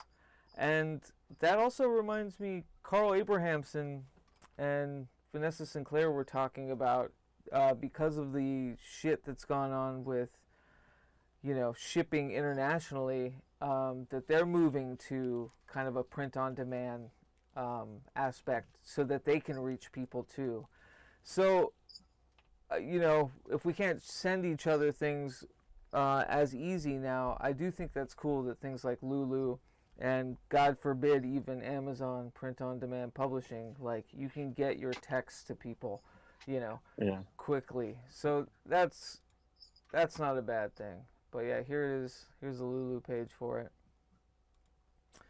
Update preferences, close and accept. Get out of here, Lulu. But anyways, it's not gonna do it. But yeah, so there it is. And oh my God, $6 for this paperback. It's so worth it. It's incredible. But yeah, folks should check out our Linktree /WeTheHollowed. You can get to that from our website at wethehollowed.org. From the front page even. Yeah. Right here, visit our store. And yeah, I can't believe it's been a year. It's been a year of this insane project to go into micropress and to print our own books and zines and cassette tapes and ship them out to patrons. And then, of course, that very same year they stopped. The government just wants to fuck with us. Just our luck about getting it international. But yeah, I think I've made up to, it's been like 5 or 6 unique tapes, or like every tape is unique, but you know, tape talismans, like there's been 6, maybe even 7 of them so far. And the next one is actually going to be of ALGOL, and I'm really excited about the next one because I'll have like 2 EPs a tape with a lot of the connective Hauntomantic art, like sound sigils and stuff with it, so every tape will be super unique. And yeah, at the end it'll build into a 9-song album.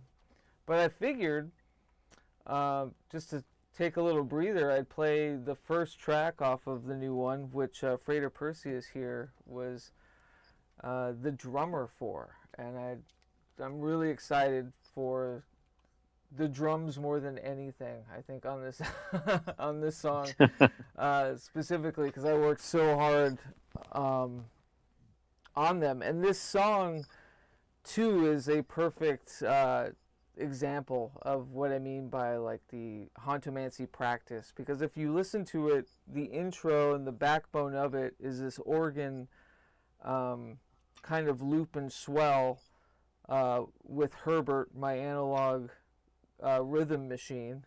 He's got a name because he's got a temperament. And it's captured from the Spectre working, or the Sine Wave Serpents Hauntomancy chapter that was a live, improvised audiomancy and filmed, you know, working. And so that is now the backbone, or it became the backbone of Many Named, which was another sigil that was supposed to be part, you know, it was of the almost full-length debut album that, you know, as I was talking about earlier, Tom, that I shelved and was like, it's not that it's not good enough, it's just like, it's not there. I'm not ready to just like, I want to keep my, like, chipping away at it, you know?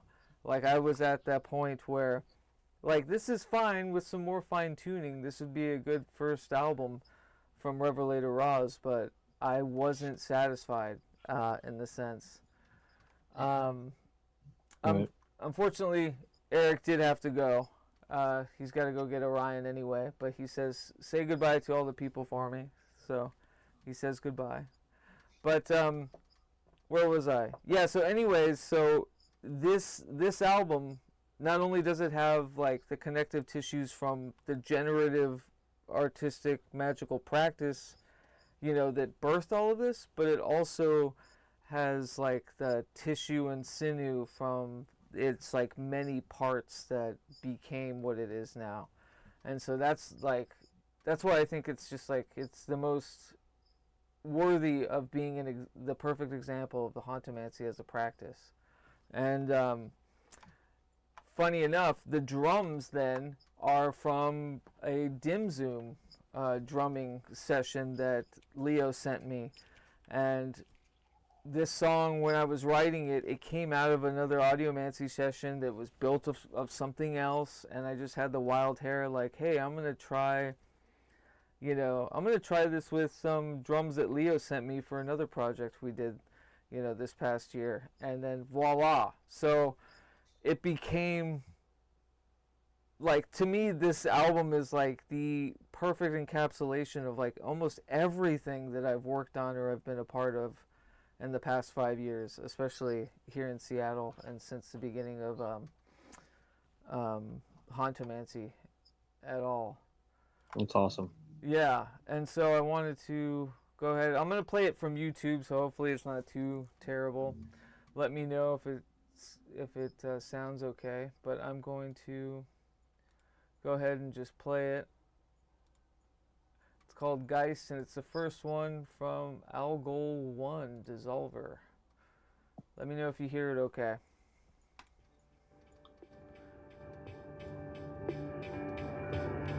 Yep.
Everything's gone wrong, 'cause I wasn't right. Everything's gone wrong was because I tried to go right.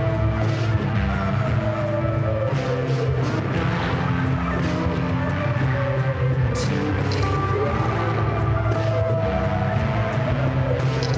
Everything.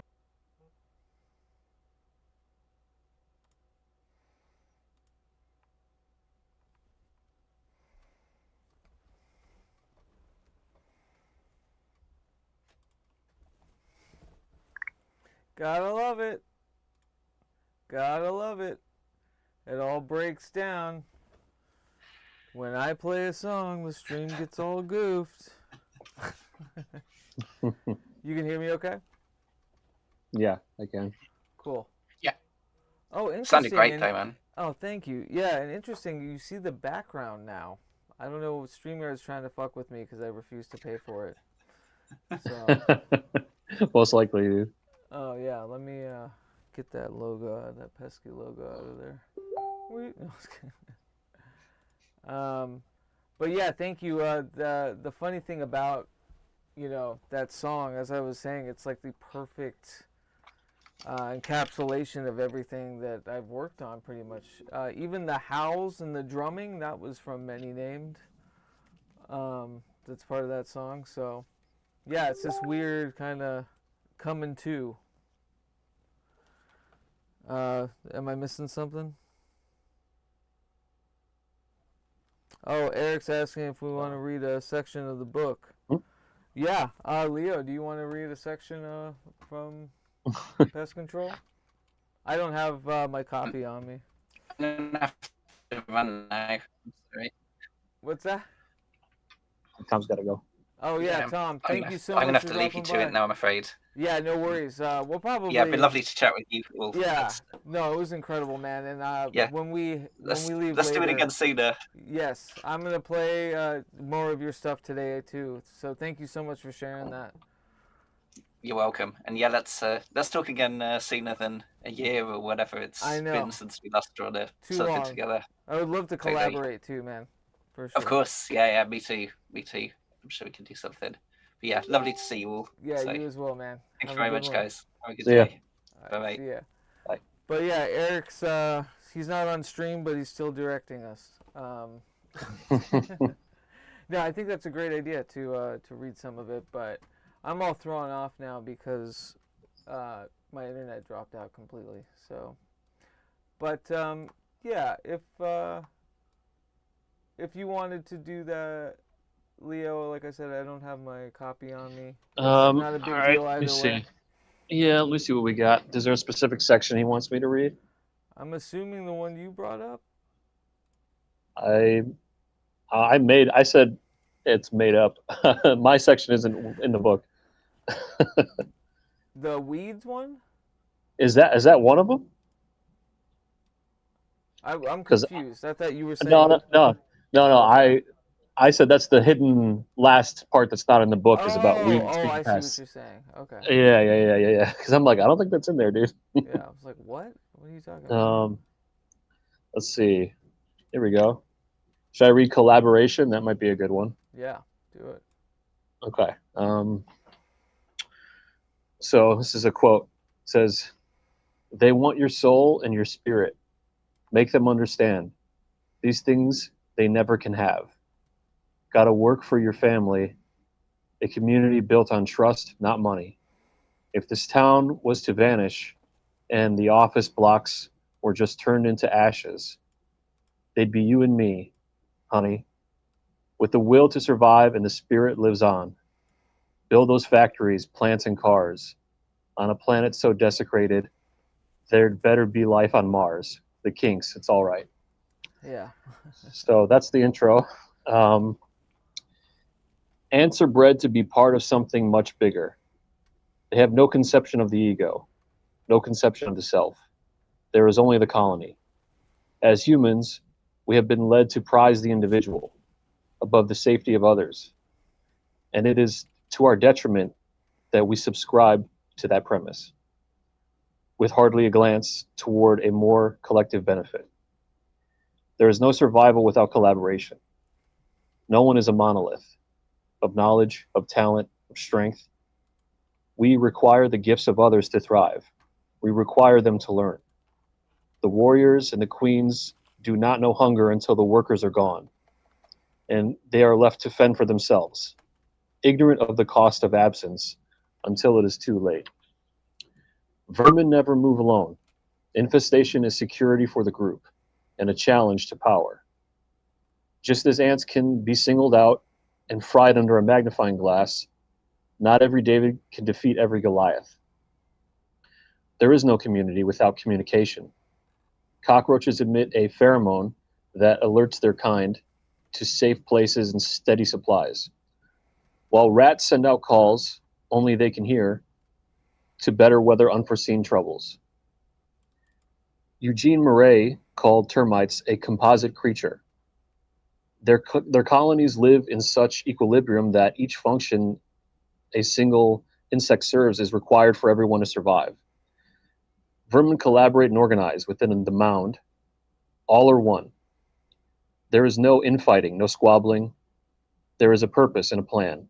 Even rats have been known to groom one another and help each other out in difficult situations, instead of allowing their more selfish instincts to take over. Every member of the colony serves no matter how large or small.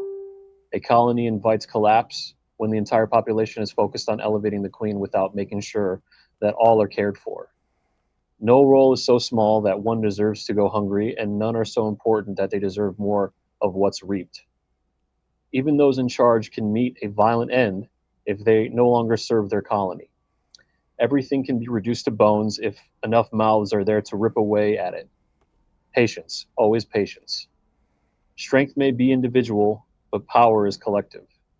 One ant may move a pebble, but many collaborate to sculpt the hill or destroy a threat. Community must also transcend the singular hive. It must embrace neighbors and allies. If another hive has fallen to predators or illness or ruin, there is nothing stopping it from coming after us next. A collective of rats is called a mischief. Find the others and start a little of your own. There you go. Shazam. That's a beautiful, I think, lead-in to us discussing the tethers a bit. Sure. So right here, Eric and I have been punching up, and I gave a complete radical reformation of the scripture of We the Hallowed, and moving forward, what that looks like, down to, the roles within We the Hallowed, to the actual kind of initiatory processes, to, what we can provide, haunts of We the Hallowed. And I did it, what started as, I was trying to formulate a outline for a legal entity, because We the Hallowed moved into the place where we are having to kind of jurisdict it as a publishing house, and as like a, you know what I mean, as a Sure. kind of spiritual entity. And unfortunately, it seems like we're gonna have to let the law in on what the fuck we're up to, at least a little bit, to work with it. Sure. And so what started as me kind of formulating this kind of outline for the organization turned into, hey, I have notebooks and notebooks upon like all of these much needed updates that the tethers of what we call the scripture needed updating. And so we, parallel to everything else going on, whether it was the new album or pest control or the somatic magic and our lives and all of that, we've been working on this too. Eric's got some great artwork for it, and I hope we have this in print sooner than later. But now, of course, because of my relocation, my timeline's a little bit fumbled, but we'll get to there. But anyways, yeah, I thought I'd read a little bit about We the Hallowed within, the tethers here. It lists our mission, and it's supposed to be very matter of fact. I'm doing my best to keep a lot of our like lexicon matter of fact. So, you know, forgive me if it sounds a bit drab or dry, but this is for kind of a layman, you know, to read. So, We the Hallowed, overview of the foundational scripture and tenets of We the Hallowed. Mission: to ensure sustainability as creators and innovators, this humble collective of perennial student creators intend to document, publish, teach, and share works across various multimedia mediums under a unifying banner that elicits anarchic spiritual and philosophical frameworks. We the Hallowed are authors of the Pragmagick works, radically unique and individual-driven creations dispatched by disparate artists and thinkers, unified only to celebrate metaphysical communion through creative praxis.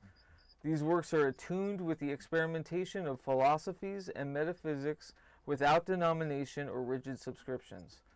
Publishing through digital and physical distribution via wethehallowed.org, We the Hallowed Press, and various satellite hubs will unify through a unique design identity and adherence to the greater body scripture, the tethers, which is what we're reading here. This is a means to usher both individual and collective works through that collective works that exemplify a common ethos of metaphysical experimentation utilized to enhance the creator's artistic processes or works manifestations. We the Hallowed artists are unified through the spiritual framework of the Troikatyke, a transpositional three-body system, I, you, us. The Hallowed March, from prospect to prospector. Unlike most holy work, the Hallowed March is continually built through systemic re-evaluation and deconstruction by each haunt or practitioner, and the greater collective body of We the Hallowed, forever invoking, evoking, and exercising tenets as the tides of time recalibrate the somatic and psychic selves that compose the current body. The base and collective agreed upon framework of the tethers, originally composed by Revelator Rosz and augmented by seer Eric Millar, is the foundational scripture each initiate agrees upon.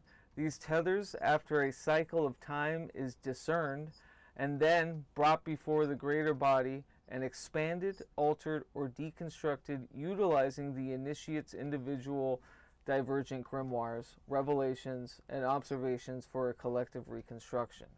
This is the unique path of We the Hallowed, a foundational scripture made to bend and buoy within the tides of time according to the disparate and unique members' individual works. The Hallowed March is sought through experimentation, exorcism, quote unquote, and revelation of the constants, the agreed upon unchanging tenets, and the schemata, the doctrine, principles of the greater body. The constant, certainty is temporary. That's one of the constants. Certainty is temporary. Is exemplified within this continual rebirth and examination of the scripture. The longevity of certainty is only sustained through the ideas and creations that benefit the current body to continually manifest and support projects by individual haunts or the collective body of We the Hallowed. Pragmatically, the greater body collectively agrees that transcendence achieved through the application of these systems, schemata, and tenets is achieved through haunting on, quote unquote, long after biological death, through the continued resonance of works created and conjured. Metaphysically, the definition of transcendence corresponds to each haunt's unique prism and paradigm that may or may not share with the general body, but is not for the general body to decide. We are certain that this is the only way immortality is achieved. And that's a little joke there. A little joke for the layman. And I talk about the open source art religion. So this collective will ensure an artistic identity that is constructed around the schemata and tenets of the general body. However, because the scripture is investigated, recalibrated, deconstructed, and or redefined, satellite sects of the greater general body may achieve religiosity alike or disparate from the greater general body. The scripture invites disparate ingredients proposed from unique haunts, and through the approval of the general body, may author and or transpose tenets unique to their sect. However, the greater general body of We the Hallowed, Revelator Rosz and Seer Millar, and to be named proprietors, reserve final say on how the greater general body and identity of We the Hallowed is structured, identified, and published to the public. We the Hallowed can act as an umbrella to the multiple art projects this collective produces through various mediums, distributed both physically and or digitally, whether under the greater general body or through select sect identities authorized and endorsed by the greater general body. This is what I mean by it being kind of boring and annoying, because it's like speaking in quasi-legalese, you know. Right. It can be said the religiosity implied within the We the Hallowed is a beacon, a unifying support group for those with theological grievances, especially those of us raised in religious households or having been affected by any semblance of organized religion, with a means to join, enact the schema and tenets, and build your own cathedral to the divine. It is my, Revelator Rosz, hope that the appropriation and use of any preconceived religious language administers the intention to reinterpret the positive testaments of integration, goodwill, and study of self, while negating the fear, punishment, conversion, monetary objectives, and unquestionable dogma. So yeah, and then I talk about, that's basically the introduction and overview in a quasi-legalese, as a kind of opening to it being a legally recognized art religion, right? Mm-hmm. Yeah. And so, fortunately, the entire thing doesn't read like that. This is what it was spurned from, was having to, and not that I'm not happy with how it reads, but, you know, having to say the greater general body, you know. It's like, Right. we get it, but Yeah. you have to be overtly, you know, specific when you're writing for things like this. Right. And You're then- intending to use this or part of this for like a 501c3 application, Exactly. right? Exactly. okay. Yeah, that's exactly right. So, in hopes eventually, yeah, to be recognized as a 501c3 situation. But within this, like, we've realized that a lot of what we've created already within We the Hallowed have become the Troika-type texts, or the three-text system of, like, the, you know, the tethers being kind of the tenets and schemata of We the Hallowed, the divergent magic grimoire being your specific rubric for, you know, creating and actualizing your rituals for creative work. And then the disruption generator, Eric's longtime oracle, and the first ever thing published by We the Hallowed Press, to be its anarchic kind of divinatory device, right? And so with these three texts, every initiate is given, you know, the backbone and the overview of the rubric of We the Hallowed. And, you know, it basically sets expectations of, like, and it's very pragmatic, you know. A lot of it's mired in the fun, like, woo and wooful, wistful kind of lexicon and whatnot. But at the end of the day, it's a very pragmatic, action-oriented art collective that has devices and means to help, you know, support fellow artists. That's, like, really what it is. And to support and share in, you know, the metaphysical ways in which people create their art that are associated with We the Hallowed. And so, you know, we've realized that that every haunt, you know, I think you have now, Leo, we made sure to get you, I think, a disruption generator, right, in this last parcel. Yes, so, like, I do. You have all the text now, aside from, you know, the tethers that'll be printed. Austin, who found We the Hallowed through some means, I think maybe through Instagram or something, but he joined right as we were doing this, and so he's been privy and reading, like, the text, and has been following along and actually doing like the initiatory work with it, and it's just been so fascinating and amazing to see someone like kind of take off running with stuff that we're like in tandem working with, you know. Yeah, I mean, it's what you hope for. That's great. Yeah, exactly. So it's just been wonderful, and so that's like where we're at now, and you know, Eric and I are there, and you and whoever else, Austin, or you know, folks that are seeing this from the ground up through Patreon that are interested, you know, can see what this kind of reformation, if you will, of like the tenets and the ideas of this, you know, now 10-year-old fucking prismatic organization, you know, is like intending to be. And it kind of wears on its sleeve, like its intentions, its abilities, you know, its expectations. It's got it all there, kind of written for you. Yeah. And then we talk about like our, you know, disparate magics that we use within We the Hallowed, and like which will be a lot of the source of what the lexicon is from, whether that's divergent magic or hauntomancy or mundane magic from Eric Millar, who Eric is writing his kind of primer to mundane magic while I'm finishing my hauntomancy one. And don't let me forget, I'll show where the Hauntomancy primer is before the end of the stream, because that's going to be the next printed work down the line.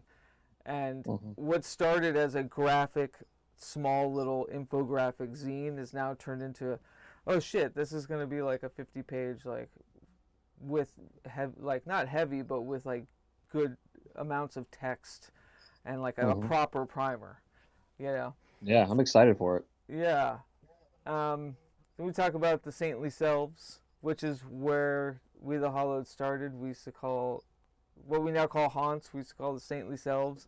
And again, when We the Hallowed was started, you know, it was very much mired in the, you know, being cheeky with religious language and dogma and whatnot. I've, you know, since would rather just create my own.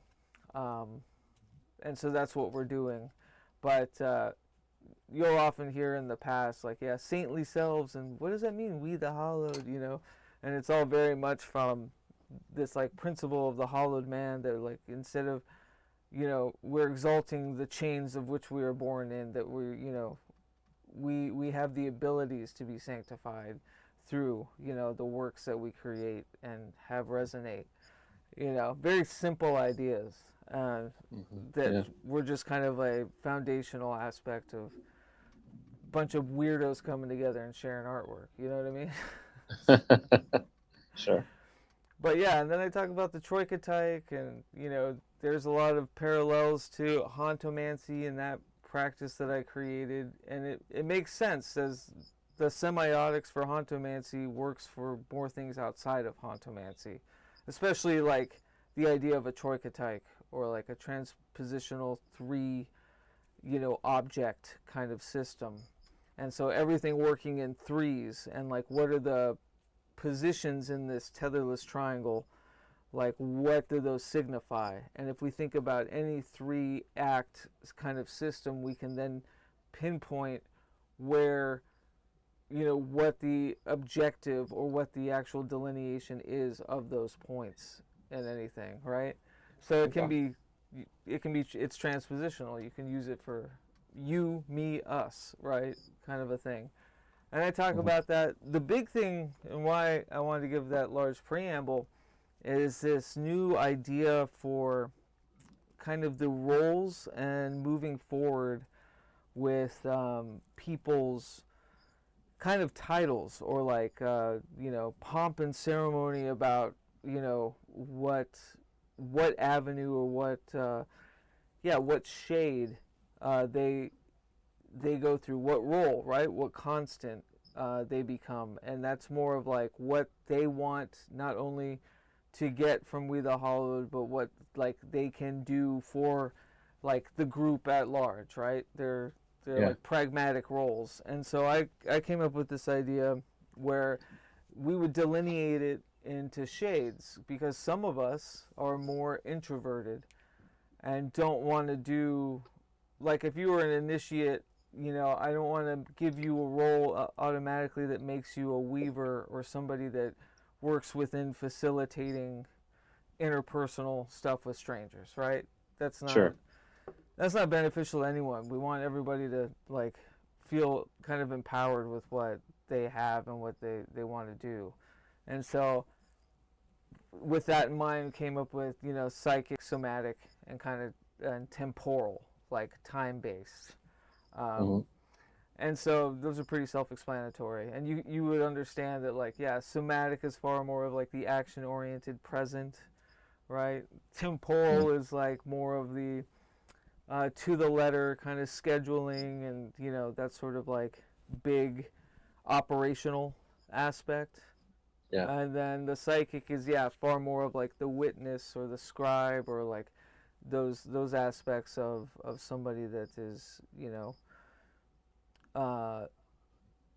they're not debilitated by their not wanting to be more active and somatic. It's like everyone has their like exalted kind of role, within what they're comfortable with, really. And Yeah, that makes so sense. yeah, so I was thinking it'd be really cool to come up with a chart, because the idea is like after, so initiates now, let's see, initiatory rites. So we came up with this, well, I mean, largely I did, and I'll take full credit in case any of it sucks. I want to put that on Eric.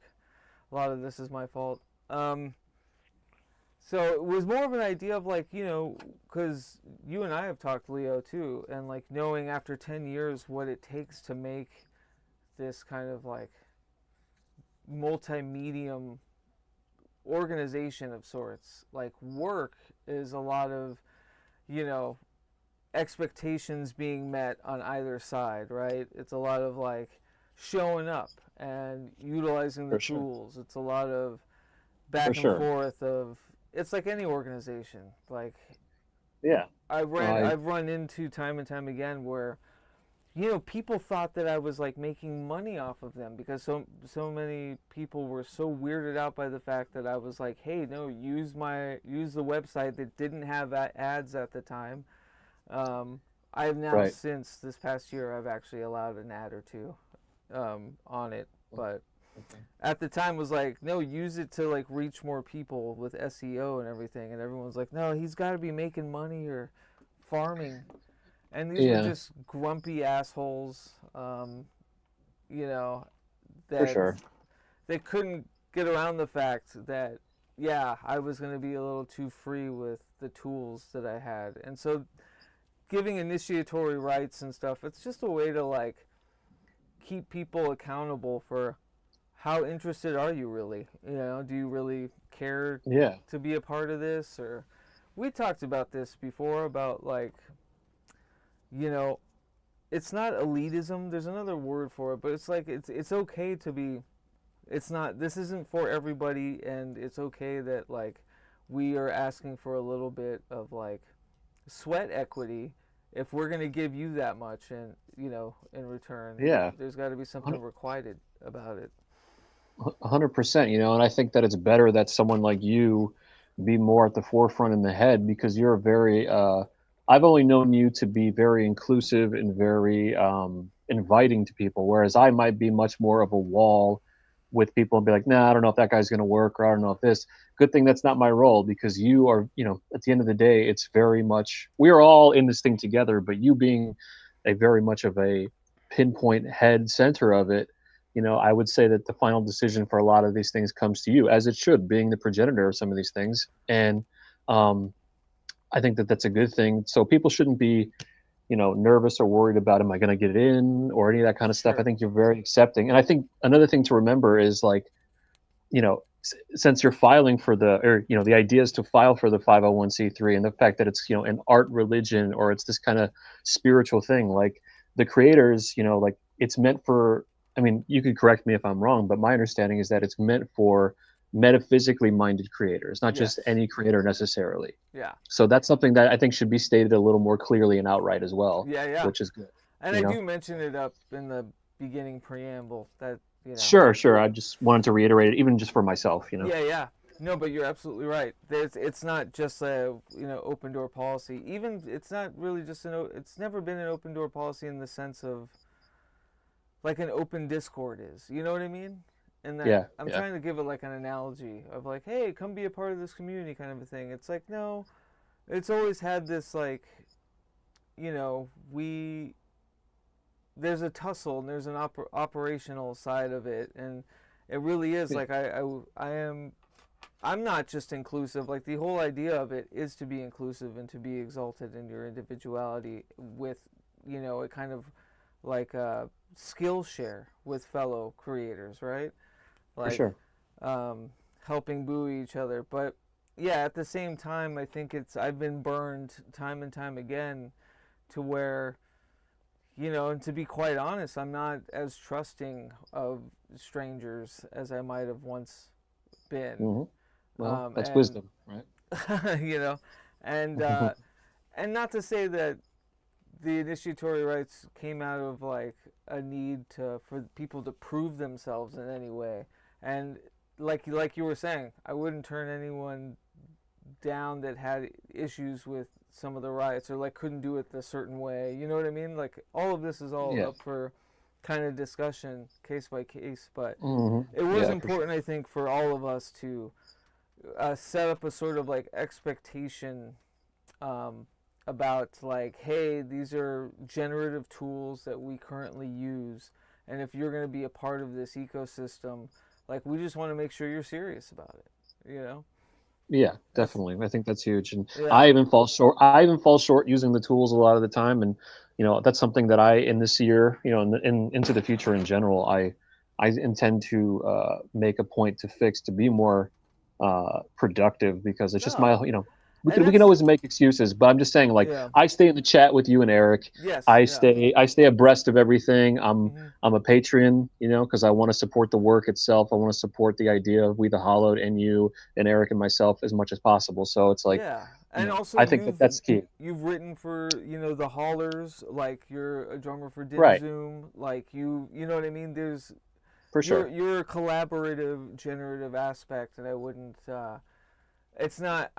We don't need people to use the tools. I think that's where it comes down to. It's like you joining, or whoever joining. Like we don't need you to write for the website or submit for the audio sigil.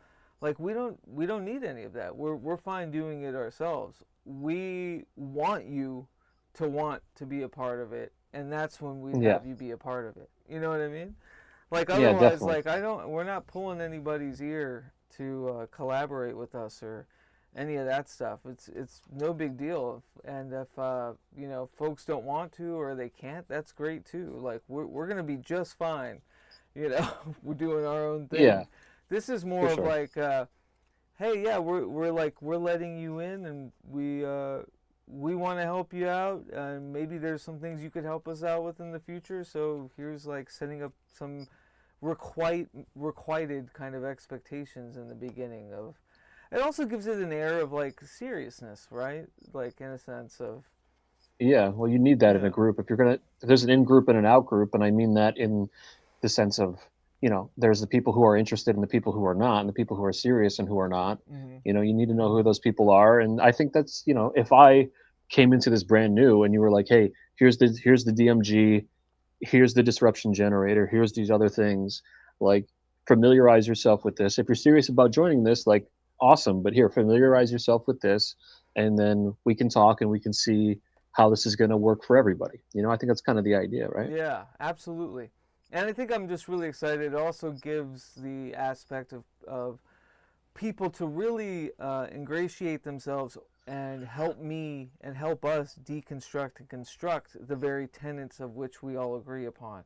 So like, the initiatory rite of the schemata rite, which is reviewing the schemata within this very tethers, here we'd like you to choose one of those schematas and expound upon it in a paragraph or two.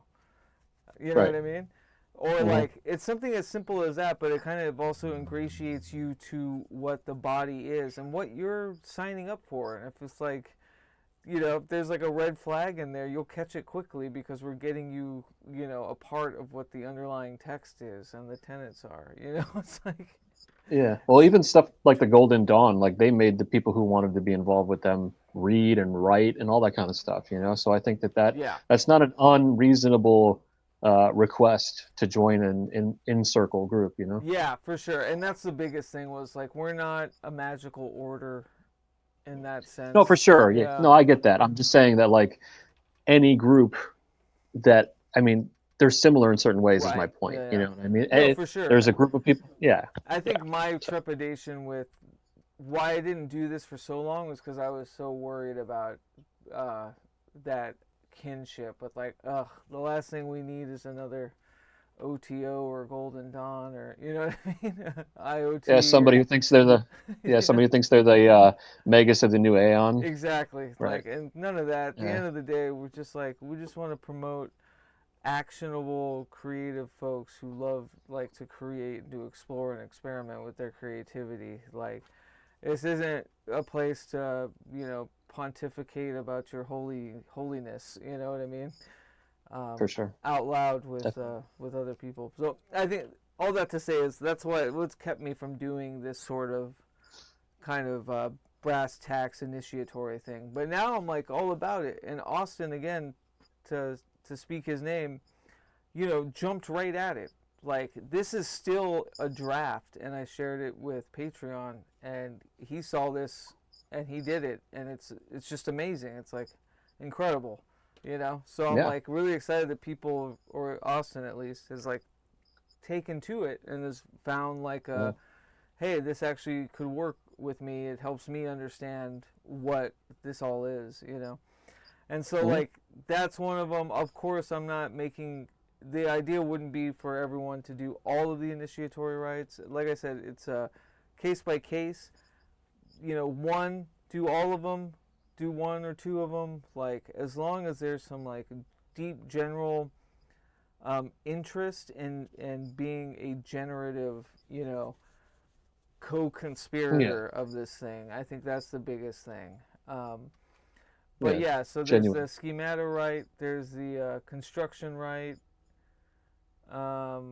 One that I'm really excited about, and we've been talking about forever, and the cool thing about doing the We the Hallowed tethers while also doing the Hauntomancy primer and Eric doing the Monday Magic, shit, it's almost like ALGOL too. It's like my album. It seems like everything is coalescing perfectly. Like every project is really marrying into each other, and I can see the sinew work well within either's. We're remembering things and projects that we've always wanted to do that are like, holy shit, that's perfect for this now. You know what I mean? And one thing Eric and I have always talked about was, one thing I was really excited about was literally a collaborative audiomancy ritual ribbon where, you know, at the time we were going to ship around a handheld cassette recorder and everybody would have the express rule to, you know, not rewind or fast forward the tape when you get it, and to, when you're ready, record, you know, 1 minute of whatever you wanted to on it. And then you'd pass it along to the next address, kind of a thing. And then it'd come back to us and it'd be this, you know, it'd be this audio sigil for, you know, people within the community. And so now we have like a reason to do that, and this really cool idea with the HOLLERS that we did for this last one, where I included that Divergent Magic ritual schema on creating an Audiomancy ritual ribbon. And you got the QR code where it unlocked, you know, my a cache of some of my own ritual ribbons to get you started. So it's like everything is coalescing, and it's like, holy shit, that's all a part of this like community building, you know, communal artistic project generation. So I thought that was one of the coolest things you did, by the way, was that audio ribbon whole thing, and then having the QR code and having people be able to be like choose from all these different, you know, 5-second loops or whatever that they resonate with and do something with it. Like that's awesome. That was one of my favorite things you did. That was great. Oh, thanks. Yeah, no, and we should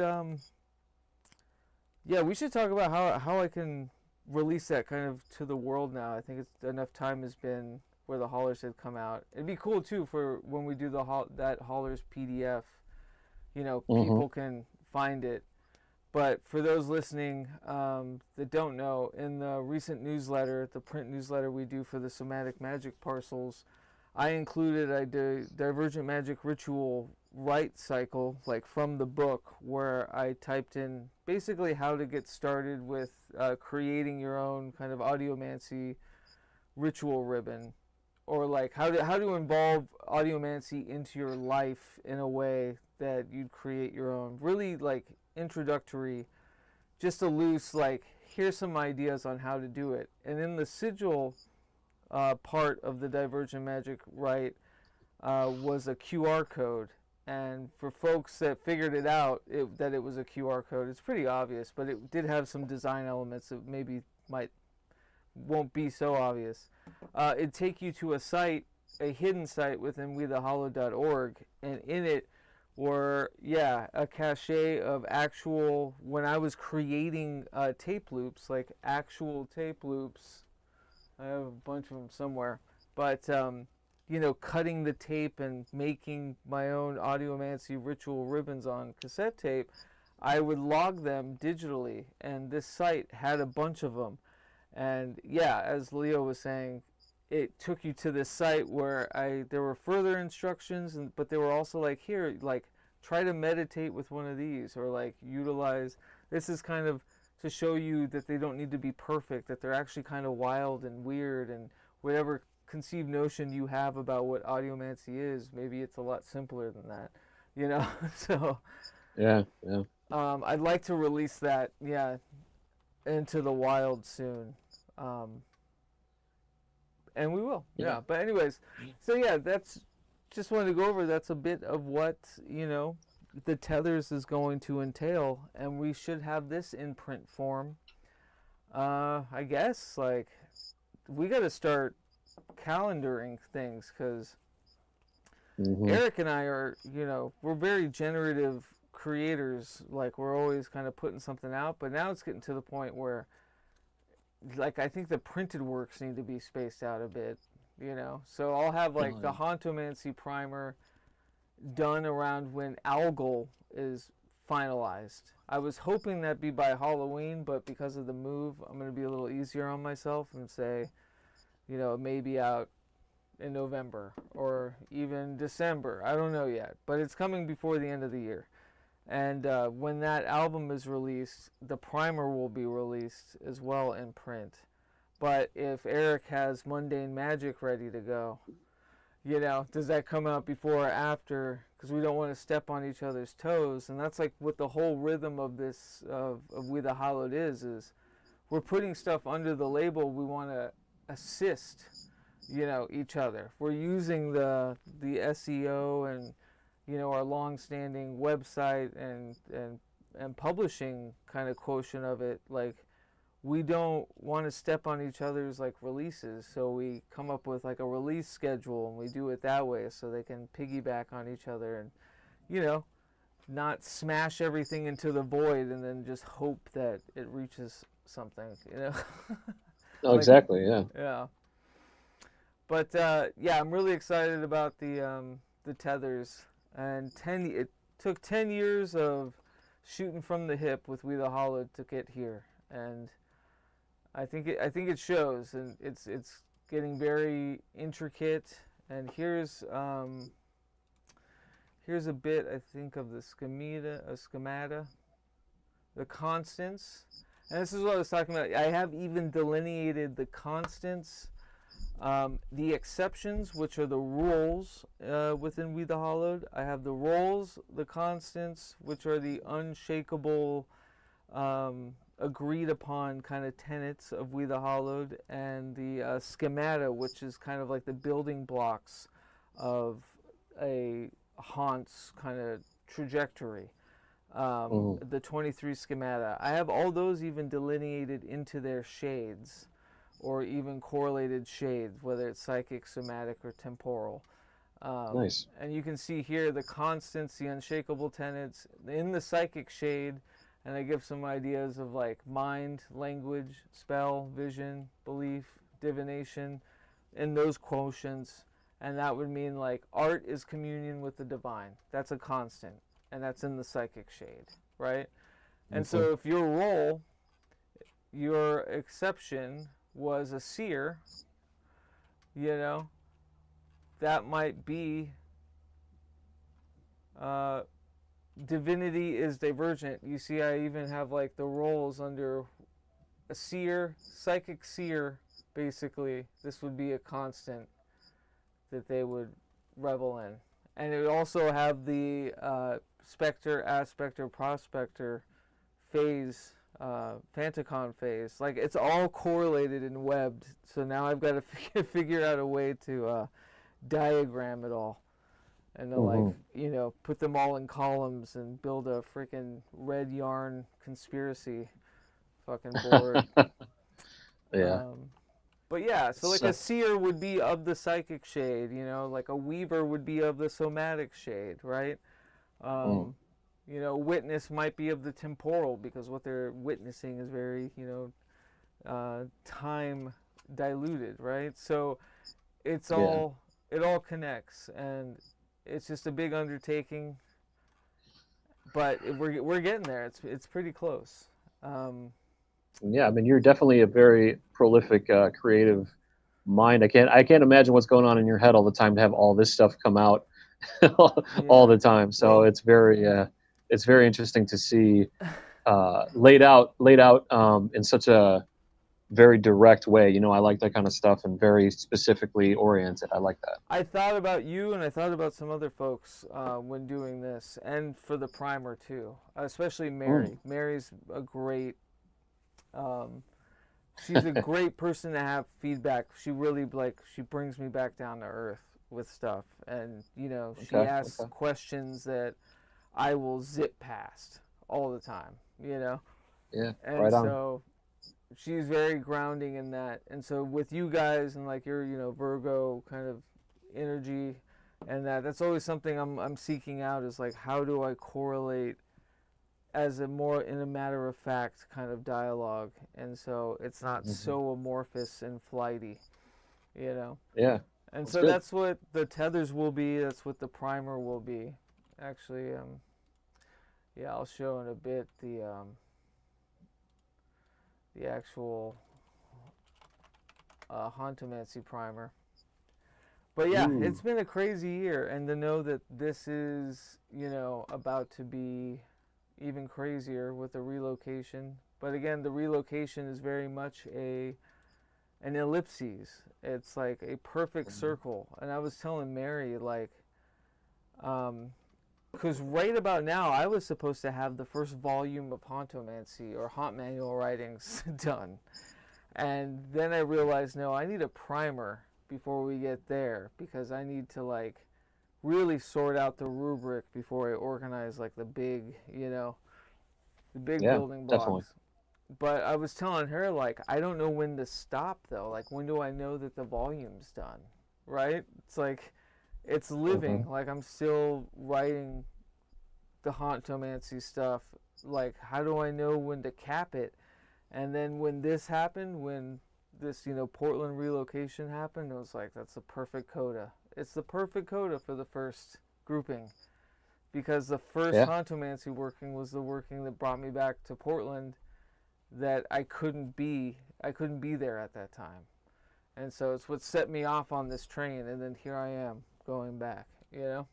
Yeah. Well, like I was telling you too, like, it's not just an aesthetic look at one person's creative process. That's one layer of what you're doing, but it literally has magical effects, you know. Like, that's the other thing. Like, a literal, that's the thing I'm trying to get at with this, is like, it's not just a, like you said, pomp and ceremonial, like, oh, we're just calling it these things, or we're just saying it's magics, or this kind of stuff. Like, you know, and I'm speaking of Hauntomancy and your practice specifically, like, it created magical results for you based on what you were focused on. And that goes to show that there is some kind of mechanism and some kind of overlay, you know, user interface that you've developed that works. That's really cool, man. I appreciate that, and thank you for noticing.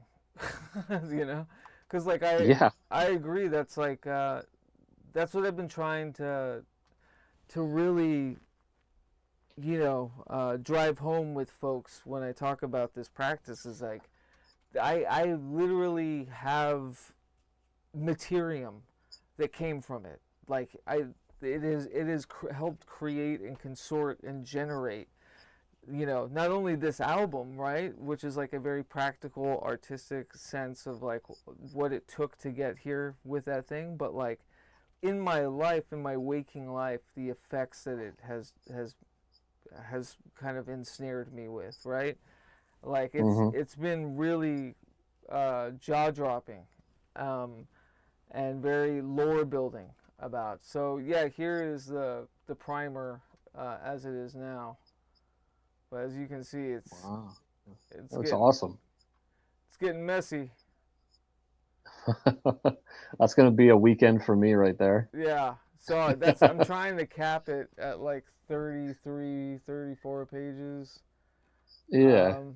I really That's am. awesome. But right now I'm just you know, I'm having fun with finishing it and fitting in the text.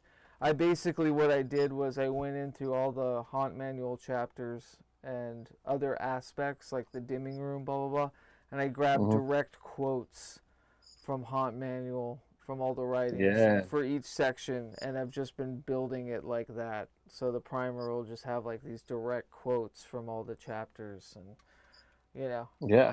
That's awesome. That the whole idea too. If you've done nothing else for me, you've gotten me excited. You've done a lot for me, but even if you hadn't, the idea of a multimedia grimoire is literally like one of the coolest fucking ideas of all time, Keats. So well, thank you. Congrats for coming up with that, because I think people are sleeping on that, especially in our age of technology. So. I've heard somebody kind of crib it.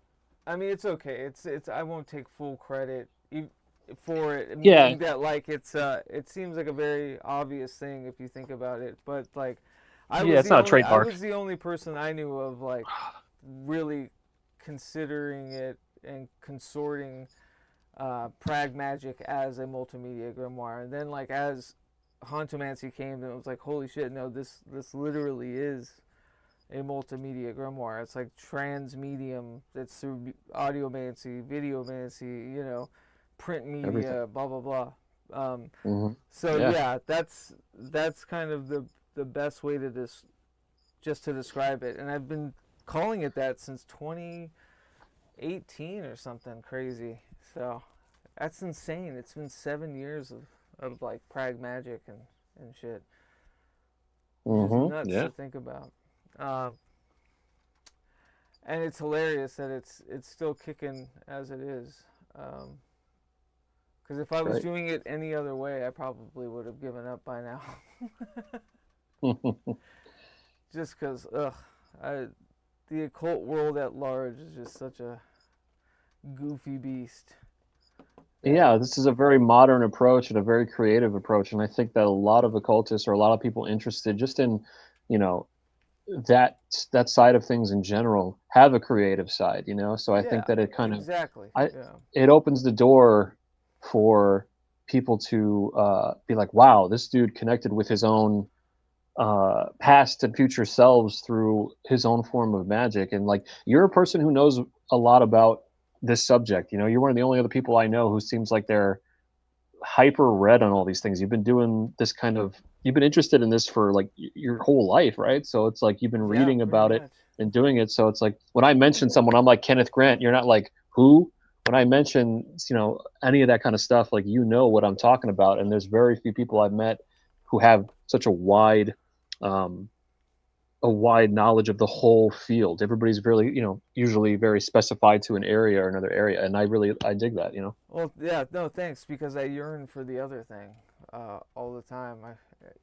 I've always wished that I could just focus on one avenue.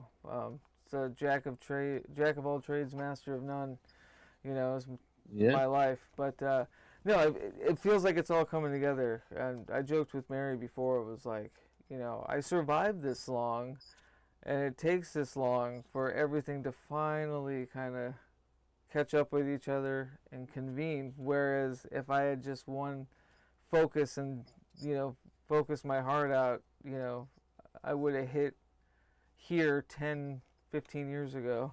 But because it's so many things, it's taken this long to sludge, Yeah, you're forward. making your own way. You're making something new, I would say. You're taking the pieces of things that exist and then you're combining them to make a new thing. I mean, it's like music. Like there are Yeah. only so many notes, but you're Yeah. going to make something, idiosyncratic out of it. So that's really cool, man. I hope one day to find my space in this realm of thinking and the metaphysical realm to lay out my thoughts. And I do think that We the Hollowed is definitely that for me. That's my base for that. So I appreciate you making it.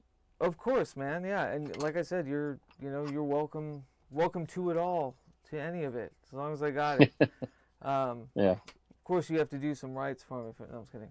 But will do. I'm excited for the future. I'm excited for this Portland Redux, and with that comes the We the Hallowed Redux and the salons and dim zoom. Yeah. Maybe we'll do our first transcontinental performance stream. Yeah, my goal is to once I, because I'm working for myself and paying for everything by myself with my own business right now, which is scary, but it's working. I'm just floating out here. So That's epic, man. it is. It's crazy, and it's like as soon as I get a little more stable with that, which is what my focus is now. I mean, amongst doing all these other things that we're talking about, is to save the money and to make the time to come visit you and Mary and everybody in Portland and do something, and then maybe help fund you coming out here as well, because there's a scene out here. I would like to do both. So I wouldn't want to force you to come here and then not be able to reciprocate. And I got to get over my own weird anxieties of traveling. And not that I'm afraid to travel, but I've had my own things in the past. So I get you, it's all man. that stuff. Yeah, and everything, everything's always on time, right? Everything is always on time. So it's until you fuck with it in the past and the future and all that. But I truly think that we're at least on the precipice of like this very generative like era moving forward, and I think we're like really starting to delineate and decide. I think a big part of it was like decisions are being made where it's like enough swimming in waters, experimenting with certain things that may not serve us or whatever, and things are just kind of like we're trimming the fat. You know what I mean? Yeah, it's a very important process to take when you're trying to get somewhere. Yeah, I wanted to. Speaking of which, for anyone that still might be around, we started a spot fund to help and assist with, our relocation costs. Fortunately, everything's going well. It's great. Unfortunately, I'm going to need a vehicle for work, and I think that's a big thing. Before, it was like, it'd be great to raise some extra money to help with the move itself, which is always needed. But now I'm like, fuck, I got to get a beater vehicle to get back and forth. Like, I can, I can't, I'm not going to be able to rely on the transport that I would otherwise take for certain gigs where I'm out super late or like, you know what I mean? Have to be at places super early. And so right now I'm trying to raise extra money for, a little beater vehicle.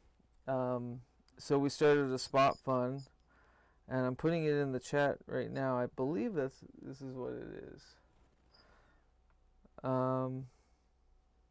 Of course, I didn't highlight. Let's see. spotfund.com/relocation costs.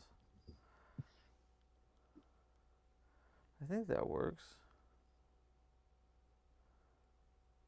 Did it do it? It did. Sweet. Nice and simple. So yeah, in the chat, for anyone watching, or or in the future. I'll put it in the description for anyone listening in the future. But yeah, we it's kind of an arbitrary goal. I put 2,000. I don't know. It's really just to put a goal in there. It's but any extra donation will always be met with a bevy of you know, cassette tapes or zines, or like I hate just, you know, asking for donations. So I always want to be transactional in the sense that whoever donates, you know, you can expect a handcrafted zine or a handcrafted cassette tape or anything else we can throw your way.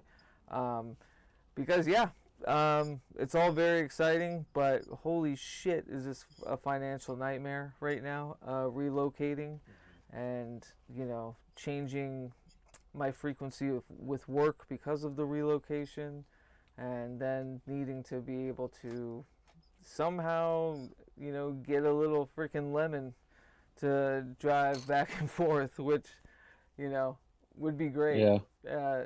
Something that I could crash in too, just in case I, you know, get in a weird pickle. Because yeah, just Yeah, it's wise. having to rely just on like the transport, like a train or, you know, buses or whatever, to go from state to state is fine. It's doable, and I'm gonna have to do it in the beginning. But yeah, when it gets into those hairy pickles where I'm fucking, you know, I'm out of a gig at 3 in the morning, and what am I gonna do, you know, Yeah. for 5 hours until the, you know, the train opens or comes. So it's one of those realizations coming into mind of like, oh shit, yeah, it's gonna be hard the next couple of months, you know.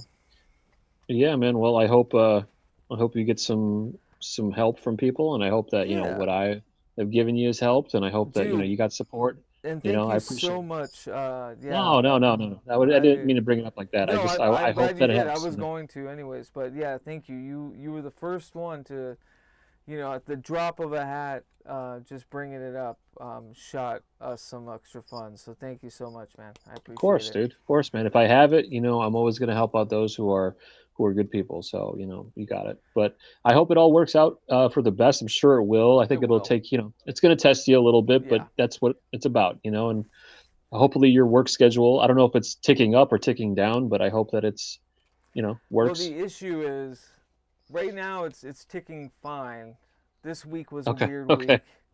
But it's after the relocation when it's like, you know, if I'm going to take a multi-day event or a show as a video specialist, and that means, you know, I'm going to have to stay up here for Okay. a few days. And so it's basically what Mary's doing now in Portland, where she's up here for her weekend and then drives back down and stays in Portland for, you know, 4 or 5 days or whatever. Because that's where Okay. her work is based, and that's a lot of the reason why we're moving back down. So the roles are going to be reversed. I'm looking forward to it. I like when my work is delineated.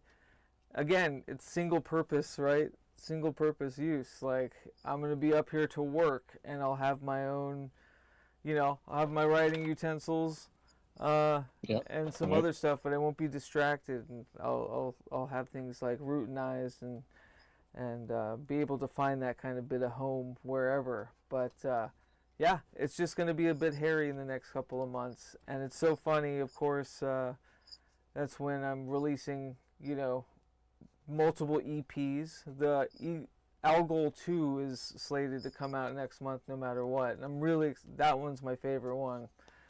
Okay. Really excited for that one. That'll be at least 3 songs from ALGOL with some other ephemera, but it's the best songs, I think, on the album. And, Wow, really? Because I'm digging one. I've been listening to one that. is good. I Sonder, mean, one is amazing. Yeah. Yeah, but I'm just I like, really like the yeah. stuff you've done. Because I've been hearing the different versions, and people on Patreon are also, you know, privy to seeing the different versions that you put out. And Yeah. I really feel like Saguaro, you picked the good vocal track, and then you did the background, you know, the instrumental itself has changed, and you did something with the vocals to make them a little bit more in front. And it just, I noticed these little things, and I really like that. But Sonder, like the vocal take on Sonder is like, I love when you do that kind of stuff, because it really, it just sounds so cool. I really like the lyrics in that song. I love the feel of that one. I like all three of them. They're all great. So I think I can't wait for 2 and 3. I think it's going to be awesome. Of course, I'm saying the next one's going to be great just because I've, It's where you're at getting now. this first one figured out so that the other ones can, it's like struggling with this one so the other ones can run. Like, I know what to do now because of this first one, but that first one was a hard one to get over the line.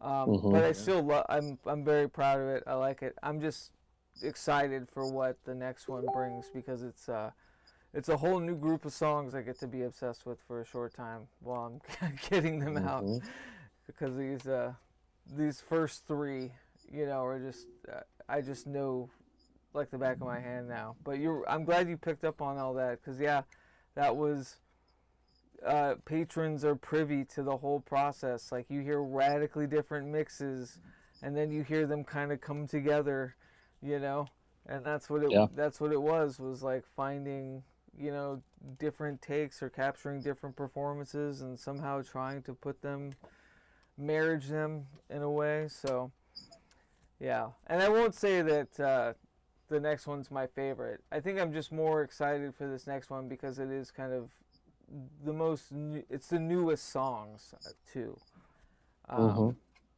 the newest renditions of Hauntomantic songs. Like these haven't been released yet, so I'm just excited for the vibe of the next one because of course it's the Aspector, it's Echo, and so the cover will share in the same green, but it's of the hooded, of the My Being. The artwork is cool. It's like it's just I'm excited for it. So, but yeah, got to do all of that. Plug away at the primer and the tethers, and fucking pack up our entire lives and move across the state or to another state. Thankfully, though. But yeah, as you said, I'm looking forward to it all. I'm excited about it. It's just it's going to be a bit trying this next month. So people forgive me if I'm, a little aloof or if I'm posting too much. On Patreon because I'm manic or something. Who knows? But yeah, maybe. How far is Portland to Seattle? Like I don't know that area. It's a 3-hour drive. It's really not a thing. Not too Okay, bad. all right, yeah. I knew they were pretty close, but I didn't know how close they were. That's interesting. It's like close enough for me to commute for work up here, but it's far enough for me to need to stay, you know what I mean, for multiple days of work. Depending. So is all your work going to still be in Seattle, or are you going to be doing Portland gigs? No, it's going to be both. I'm just booked for Seattle stuff moving forward for the next couple of months. I see. Yeah. But like I said, it'll change. One of the companies I'm with now too is headquartered out of Portland, and so I'll start freelancing for them, and they do really cool stuff in the event industry world, and so I'll be able to do my my audio video stuff at a good level continually, so it won't be that much of a change, thankfully, work-wise. Yeah, it sounds like you're gonna have like a whole dimming compound down there. Dude, the house is awesome. Mary did a great job. She found this house, took a tour, and was like, I think this is it. She sent me videos of it. And I knew that. I knew she would find something. I knew she would break through the mold of like Zillow and Craigslist and like, having to find a new place, like all that shit. Send Mary, it's like she'll put smiles on all the people she meets. It'll be an easy in if you send Mary first. That's what I found out. So excellent. That's good. I'm really glad you guys found it. Yeah. Yeah, thanks, man. I'm exhausted. I appreciate you coming and hanging on stream, and this was a great HAUNTQUINOX. It was awesome to get you, Tom, and Eric all in the same room. Yeah, it was fun. We got to do it again. I'm excited. We're going to head into cold season, and all these changes are going to come, but I'm hoping to put out a few things myself this year with We the Hallowed. Yeah, man. A kind of shoot from the hip kind of how do I say it, like a mercenary style astrology guide I've been working on. Yeah. I'm excited for that. Some more music with you once you get settled in over there. And ALGOL is out. I would like to start doing some stuff. I do have the digital drum kit now, so we can start trading samples, and I can start trying to figure this thing out. So then, when we're ready, we can start making some more music. Man, I'm really excited about that. I am too. Yeah, I've got a lot of back burner ideas for Dim Zoom that I've been patiently putting aside so I can just burrow through this ALGOL. But like, yeah, once these EPs are out, or once the album's completely out, I am excited to jump headfirst into some crazy fuckery with the MPC, like everything I've learned through the creating this album, and like bringing it to Dim Zoom is gonna be fucking fun.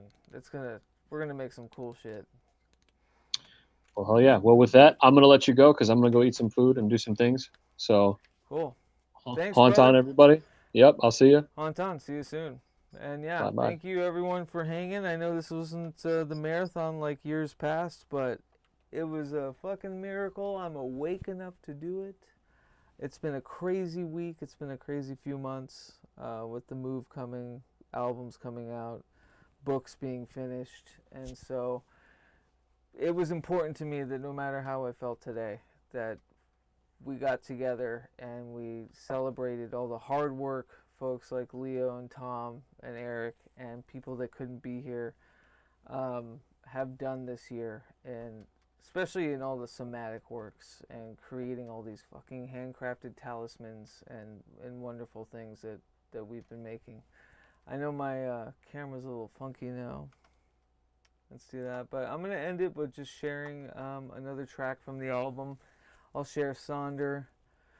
With that, I need to eat. I haven't eaten anything. I can see that I'm on a cartoon title slide for my projection, so that's my cue to exit. Switch that. Hopefully it wasn't too much of a mess. I'll use some of this for a podcast, and we'll go from there. 10 years of We the Hallowed. Fucking here's to 10 more years, and just excited to be working with everybody.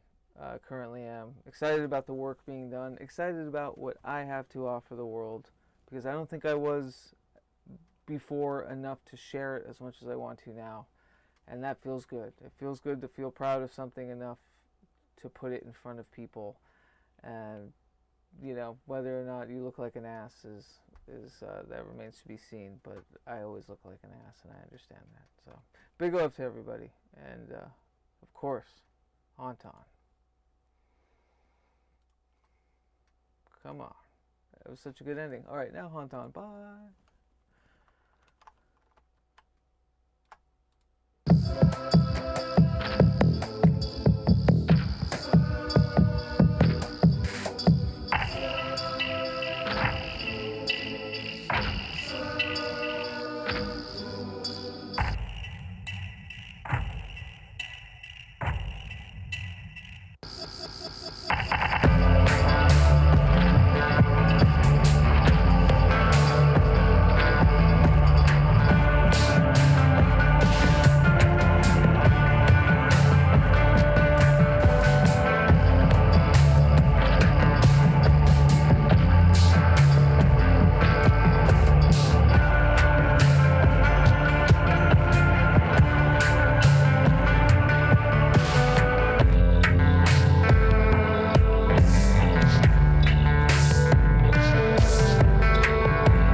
posting and sharing there, and I'm doing live streams, I'm doing liminal streams, and yet it's only viewable to patrons, and which I'm over the moon thankful for.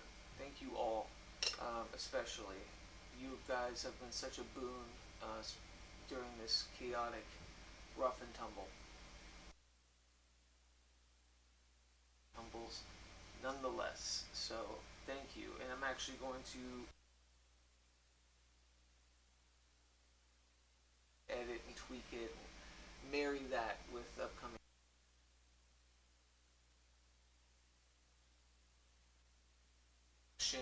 of episodes that I'm planning, styled around Hauntomancy, or like the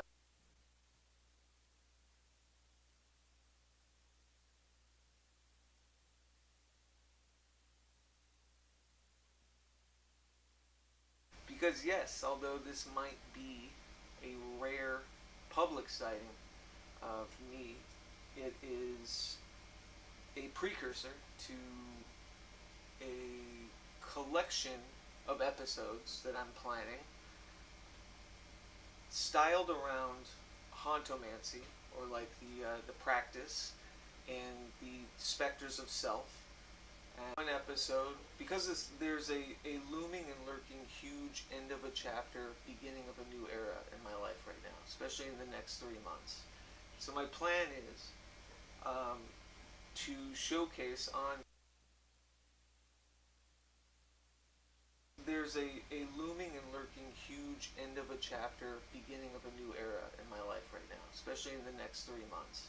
So my plan is to showcase on Pragmagick and Hauntomancer me introducing, maybe even streaming with 3 months ago. That's the title of the video, and it's The Spectre. It's a temporally displaced self, and it will be an edited version of my dimming room tour 3 months ago. Focused and thematic within the construct of,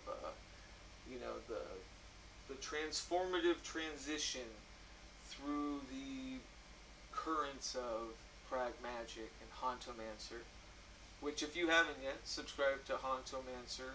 I would do it through the Substack, but it is also all of my Hauntomancy specific podcasts and Audiomancy, and all of that has been collected under the Hauntomancy podcast channel, or Hauntomancer podcast channel. So look into that. I also started a YouTube where I do more of my experimental videomancy and audiomancy media magics through Hauntomancy practices at youtube.com/@Hauntomancer. So there is another channel. Again, haven't really been promoting a lot, so I've got a lot to catch up on. But all that is to say, what I wanted to do right now is something that I've been meaning to do, that is a long time coming, and I think we are at a place as far as a stasis with patrons and newfound friends and supporters and subscribers and all of that. And I just wanted to give my due diligence in thanking each and every one of you for your patronage. It's been wonderful paid patrons through patreon.com/Pragmagick. Patreon is the main source of being in tune with anything and everything Hauntomancy, Pragmagick, Audiomancy, We the Hallowed, all of it. So, subscribe for free, and you'll see the kind of content that I post, and if you want to make the jump, do that. As a matter of fact, if it wasn't for a lot of people's patronage, I wouldn't be able to be a patron to other artists and creators that I like, because I usually recycle that back to artists that need it, and then whatever's left over, goes to monthly website hosting stuff for wethehallowed.org and all the fun back end stuff that goes into publishing and creating the cassette tapes and all of that, which is unfortunately not a cheap affair. I'll just say, From the bottom of my heart, thank you to my lovely patrons for supporting We the Hallowed, Pragmagick, Revelator Rosz, Dakota Slim, the magnanimous media magic currents that are forever toiling and bubbling, and thank you for putting up with my insane and chaotic nature in hyper posting. Every week you are being inundated. I'm sure a updated draft of a book, a forthcoming Substack article, a new rendition of a song from the forthcoming album, Patreon only video, just fun updates. I use Patreon specifically as my only social media, really. Everything else is in service to Patreon, and so without you, I wouldn't be able to do any of it. I'll start with Jonocide, who has to be one of the earliest supporters of mine through those foundational days. Thank you very much, Austin Ashley. Lindsay Pinzer, Up the Pins Punks. Mr. Thomas Whiston, appreciate it, sir. Kendall, thank you very much.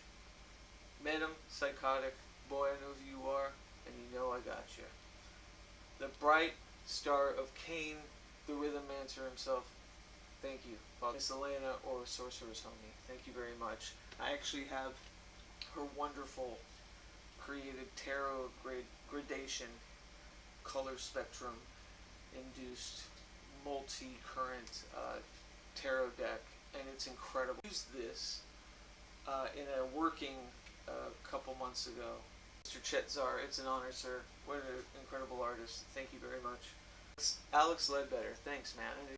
Miss Jenny Rockwell, very inspiring human being. I appreciate you. Mr. Commonwealth Chanting, or as he is now known as Peace Chanter. Corianne, thank you. Dacia, and Spooky. Tony Davis, Wilderness Survival Wizard, and Dr. Vanessa Sinclair and Carl Abrahamson, who I would consider, whether they would consider it or not, as de facto mentors of mine. I just took a class from Carl at Morbid Anatomy, going over the Temple of Psychic Youth, his time in the Temple of Psychic Youth, hosting guests such as Magical Universe of William S. Burroughs, author, and my first ever metaphysical interview for esotericana.com, Matthew Levi Stevens, and some other wonderful guests who were all there in that current during the height of the Temple of Psychic Youth, and the class was brilliant, and it was such a touchstone, an archival kind of perfect summation, or introduction, I should say, to the Temple of Psychic Youth. So anyone interested in that milieu of, Temple of Psychic Youth and Psychic TV, Genesis Peorage, Current 93, Coil, any of that stuff, Throbbing Gristle, please check out Carl's class. He recorded every one of them, and I think he's making them available to subscribers on his Substack. So check out Carl Abrahamson on his Substack. Check out Dr. Vanessa Sinclair and her wonderful work within the realms of psychology, art, and magic. You can follow her Substack. She also works through Morbid Anatomy. She's always doing wonderful things. So please check them both out. Portland Occult Triangle compatriot, Mr. Eric Arneson of Audiomancy. I appreciate you. And of course, Jilly Beans, who has been such a wonderful patron of all of the many projects, and through my hyper fucking chaos demon energies, a beautiful, consistent source of wisdom and of hearth. I appreciate you. And if I missed your name in this list of active patrons, I apologize. Please let me know. I will record something and add it to this Patreon sundry. Also want to thank all of the past members. If they canceled because they found an adversary in me. I still appreciate your patronage, and thank you for doing so for as long as you did, for however long as you did. It went to good use. It's still going to good use. And so thank you very much to everyone at patreon.com/pragmagick. It's been a long time coming, and giving my kudos and graciousness and gratitude to all of you for hanging there with me. All of you have been more privy to the goings on than I should probably be willing to give out, but hey, we're all just works in progress. Mr. Doodoo in your hoo-hoo says, wait, so you were live streaming using an old camcorder? Yes, I am. That is something I think I need to do as well, is maybe make some short videos on how I do a lot of this stuff. I am using a VHS camcorder right now. That is what you're seeing. That is what is being streamed out to the world. Is an old 1980s VHS camcorder through a couple of conversion boxes and a simple, USB card and OBS. And it's something I do with a lot of my camcorders that I use for my video art. Figuring out a way for them to commune with the modern world and be useful in that regard too, so they're not just haunting the past, such as Hauntomancy.